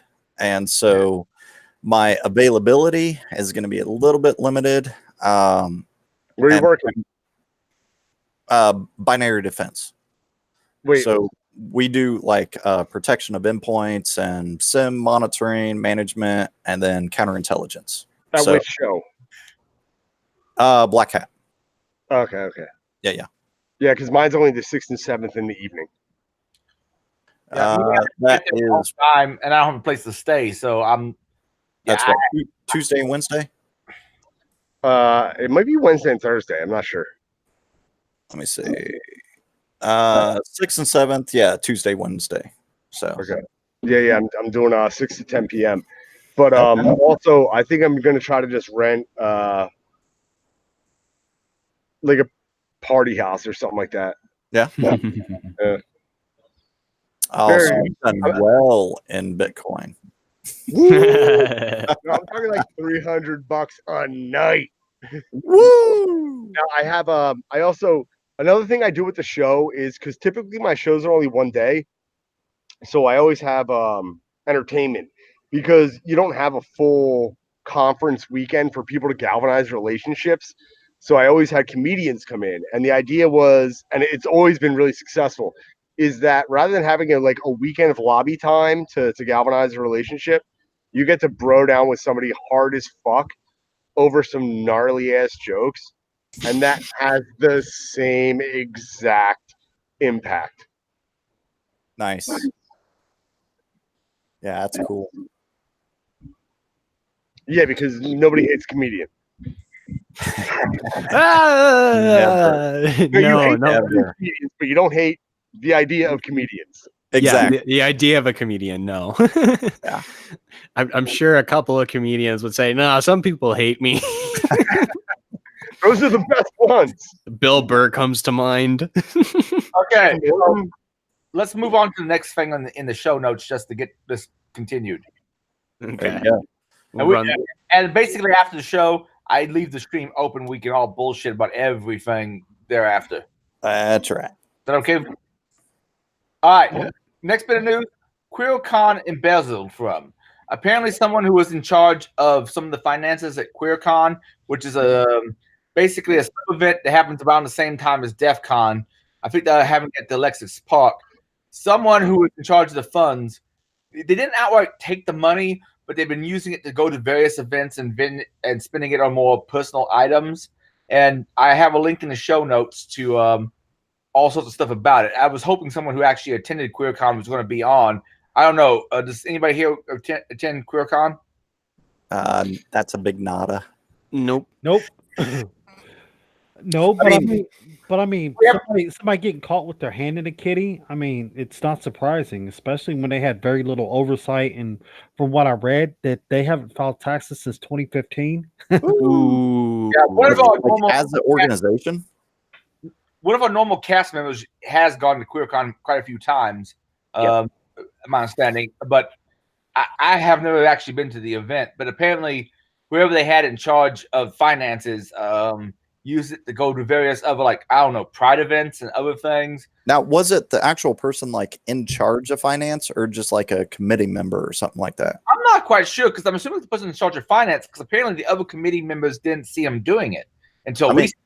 Because I saw the person named, but I wasn't familiar with I'm them. not going to say the name because I can't guarantee the person. But yes, in another channel we're in, the person was named who supposedly did it. I don't know. Yeah. I mean, but they said that they like used, you know, the QueerCon company dime to fly to New York and participate in pride events there and book like kind of lavish suites and stuff like that. So, well, I mean, come on, really,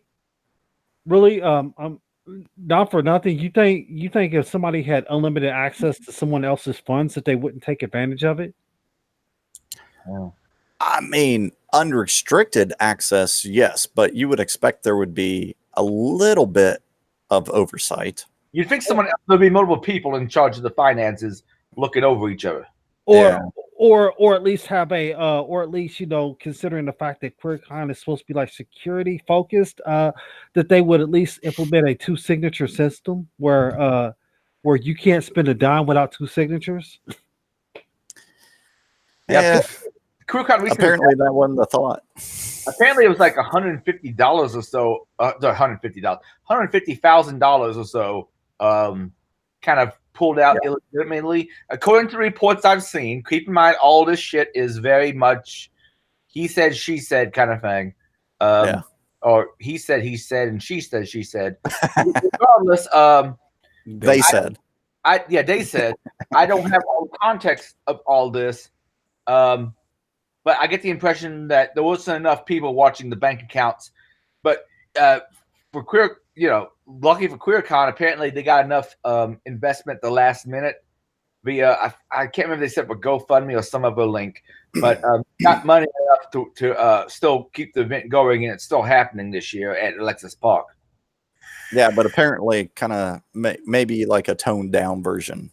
Doesn't sound like it's going to be like full scale, like it's people would have experienced in the past or anything.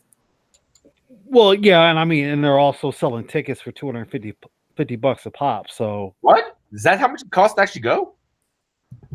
Yeah. Nate, Caprico can confirm. I guess. Hang on, let me confirm it. No, I mean it was in the Twitter thread that was one of the things that they were going to do to try to build back up their chest, their war chest. I mean, but that's the thing too that I'm wondering. Like, you know, build back up that chest, but damn, you had 150K or more. I had no idea how much to rent out a hotel in Vegas. Well, I mean, they said it was. If that guy spent that much, you know, they had that much in a bank account. Like, holy crap! Yeah, and they should have. I'm sure that there were better ways of handling it. They could have implemented a 2 signature system. They could have done a bunch of other fucking shit. Maybe lock the account. Yeah. Shit. I mean, you know, hindsight's 2020. There's a lot of stuff they could have done. Apparently, they didn't do any of it. So. Yeah, I'm hoping the 3 raccoons that are running a local event in my area, if all 3 have access to the bank account to watch it. I don't know. I hear at least 2 of them probably have shifty eyes. Well, the raccoons, they all have shifty eyes. See? At least 2. Well, it's because that third one, he just has a lazy eye. It doesn't shift hardly any. But yeah, anybody have any other comments on this? I was hoping a particular gentleman would be on this cast to talk about if they know anything more about the event. But apparently someone screwed QueerCon out of a lot of cash that was spent on things that weren't necessarily QueerCon related, as my understanding goes. Like I said, I don't know a whole lot about the event. Yeah, well, I mean, like they Bitcoin's personal built on don't trust, verify. So I mean, if you could have a multi-sig wallet, you don't need to have this theft happen. there's no need for this platform to even exist anymore. Fuck that attack vector. All right. So, newsflash. I got a newsflash because I'm just scrolling through Twitter trying to figure out what the QueerCon thing was, and I gave up, or the price of it was. Apple has pushed out a Silent Mac update to remove hidden Zoom web vulnerability, or hidden Zoom web server. So Apple patched the Zoom vulnerability. Nice. Yeah, Apple has released a silent update to Mac users, removing a vulnerable component in Zoom, the popular video conferencing app, which allowed websites to automatically add a user to a video call without their permission. And was that a forced update that potentially happened today? Yeah, it just happened like 3 hours ago. Zach Whittaker. That is why my headset completely stopped working out of the blue. Are you on a Mac right now? Ha ha ha! Dun dun dun. Cappy wins for the day. For shame. Do you have Zoom on it? Like right now? Here, hey, send me a link. Yeah. No, dude, I've already rebooted trying to fix the freaking headset. They may have nixed out my headset. All right. Well, luckily, QueerCon for them, they got enough money apparently to keep going the bit. Maybe taken down a little notch as far as the festivities, but good luck to them. And next up, by the way, oh shit, I'm pissed at people saying, "Oh, I don't like these people. Let me destroy the event." Let people have the fucking event. If you don't like it, don't be there. Just be happy someone's doing something. That's right. Yeah, it's for people, like-minded people, to show up and share ideas. All right, the next thing in line is Mozilla labeled internet villain by UK ISP Association, and I'm going to capitalize internet because I understand that the current usage is lowercase I, but I grew up on the internet in the 90s, and it was always just be uppercase I, so I'm going to correct that because I'm a pedantic asshole. Yes, you are, Adrian. So the UK's Internet Service Providers Association has called Mozilla an internet villain for its approach to use DNS over HTTPS, because those various companies in the UK that are members of the association do DNS blocking due to the fact of they have to censor certain websites because of UK law. I know there's like Violent Porn Act and other jihadist websites, all that shit. So they have to filter that by using DNS. So DNS over HTTP is encrypted, so they can't read your DNS requests. Therefore, they can't intercept them to route it to a website under their control, or route it to a non-routable address, or whatever. So basically, this organization is calling Mozilla bad because they're not letting them be, they're trying to prevent censorship. Yeah. Sorry.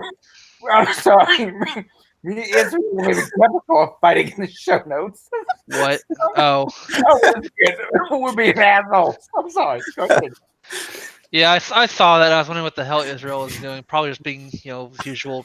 Organizing stuff out correctly. You guys don't know how to work Google Docs. I had it set up. I had that shit set up right. Someone unfucking did it. So whoever did the Raspberry Pi, I'm gonna smack you. No, I'm gonna smack you because you stomped over me when I was trying to paste it in the first time. Yeah. But I do agree. Anyway, this is fucking a pain in the ass. I'm sorry. Yeah. Oh, I pretty much finished it when you started busting out laughing. So, yeah, because as you'll know, anyone who knows anything about web security, with HTTPS, and if it's properly pinned and all that stuff to prevent man-in-the-middle attacks, the only thing really insecure or visible, once you have the key, is the DNS request. So once that's secured, it's just an end-to-end stream of encrypted traffic. And so unless you have the key, unless you have some way of man-in-the-middling that, which if it's set up properly with pinning and website validation, yeah, you can't read that. It's game over for anyone trying to decrypt that. Yeah. Plus, unless there's a crypto flaw.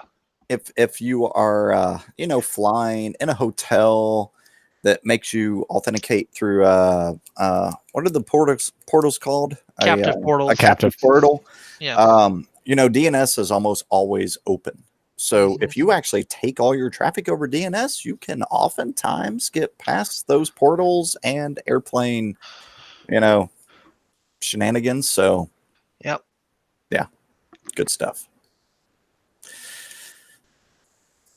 Adrian was being a pain in the butt. Okay, next up we have more vulnerable healthcare devices. Don't want to speak on this for a long time, but researchers warn of critical vulnerability in GE anesthesia machines. So there's a couple specific models of their anesthesia devices that can be intercepted and taken over, in which the attacker could have access to up, lower, do whatever they wanted to the anesthesia devices. So that is a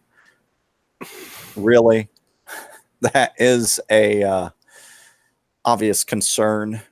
I think we had MRI devices a few weeks back. Now it was pacemakers. Or sorry, insulin pumps. Insulin pumps. Yeah, last week we had that. Oh, okay. Yeah. I know that was Medtronic. Yeah, I know. MRI devices have been shown to be vulnerable, like quite a few different manufacturers. Now we have anesthesia devices. So, oh my gosh, really? And like everyone.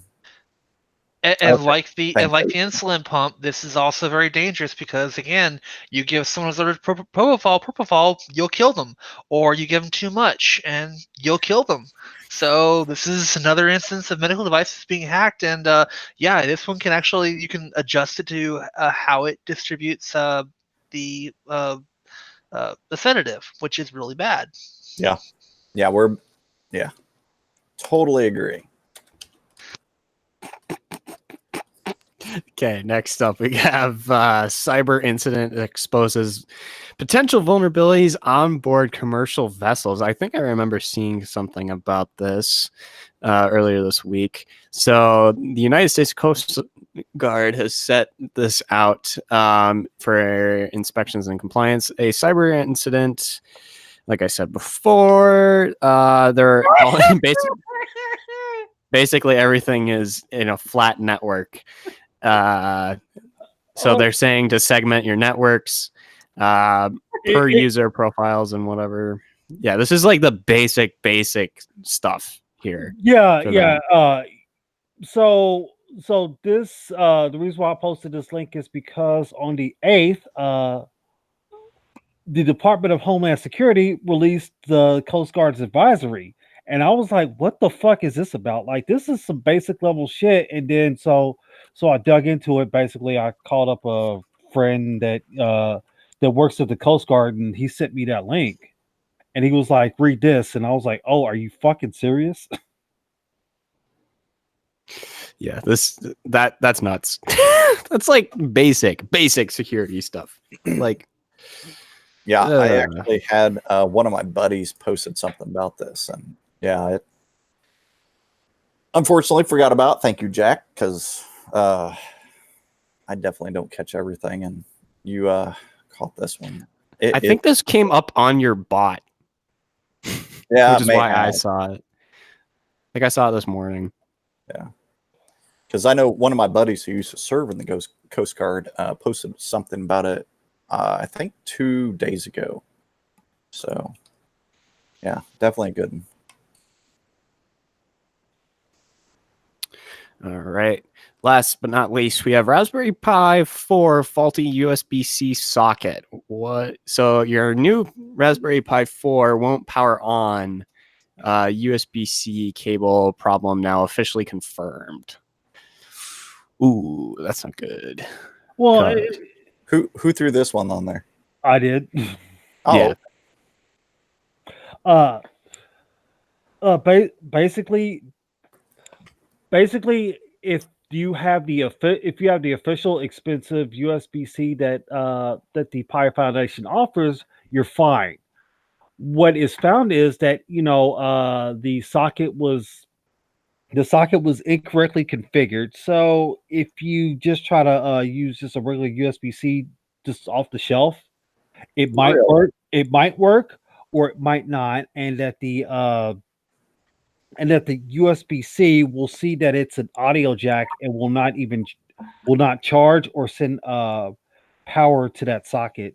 In other words, it's just dead in the water. Well, it's not like shorting it out or anything. You just need to get a different cord, is what I'm hearing. Yes. Okay, good. One, but did they? I'm assuming. Well, I'm kind of thinking, did they intentionally like reroute the pinning? No, it could have been purely accidental, but there's so many Pi 4s out there that you might want to hold off on buying one until a new revision comes out, or if you do buy a new Pi like I did, like a dummy, buyer beware. But the one you get with the Pi is good to go no matter what, though, right? Yeah. And you got did they give you one with the Pi, or is that a separate item? I ended up having to buy one. Oh, okay. They do have a basic package for the Raspberry Pi 4 right now, I think. Because my coworker picked one up. I can't wait till the day I get to see Caprico's mouth again. Behind that massive microphone. There, now you can't see me at all. And also I can barely see. and see, now if you were my son, I'd say peekaboo. Or actually, no, the better phrase, boo. Boo. Yeah, so they've got a desktop kit that comes with all this stuff, including a new case and charger. It comes with a noobs pre-installed on a disc. Buy now. Where can we buy this? Okay, Canna kit. Well, that's like $120 for the 4 gig RAM chip or version. You've got a couple other ones that are around too, but I don't think they come with the official one. I think some of these have some of the Canna kit ones or Canna kit chargers. Yeah, it might be because people bought the Canna kit ones and they've got some different chargers. So yeah, that might be an issue. So buy the official one from Raspberry Pi for now if you just got a new Pi 4. Yeah, not the Chinese ones, even though the Pi's cable is probably made in China. Don't buy the other Chinese ones. Man, I have so many different Raspberry Pis of different generations, and I cycle them out, and shit, I have stuff that's unused. I need to go back in some of the electronic stuff I bought over the years and actually get to inventing some shit. Do you have zeros too? I have 1 zero. Zero W's. Okay, like the zeros are really fun for like poison taps. So that's kind of what I like those for. Zero. I mean, you can do them for a lot of stuff, but I like them for poison taps. Okay. Well, we're at 2 hours and 28 minutes. Are we ready to go off air and talk shit about things? Yeah, we can do that. All right, everybody. Thank you very much. We'll check you out next Wednesday on Irongeek Cast. Have a good night. Adios. Later.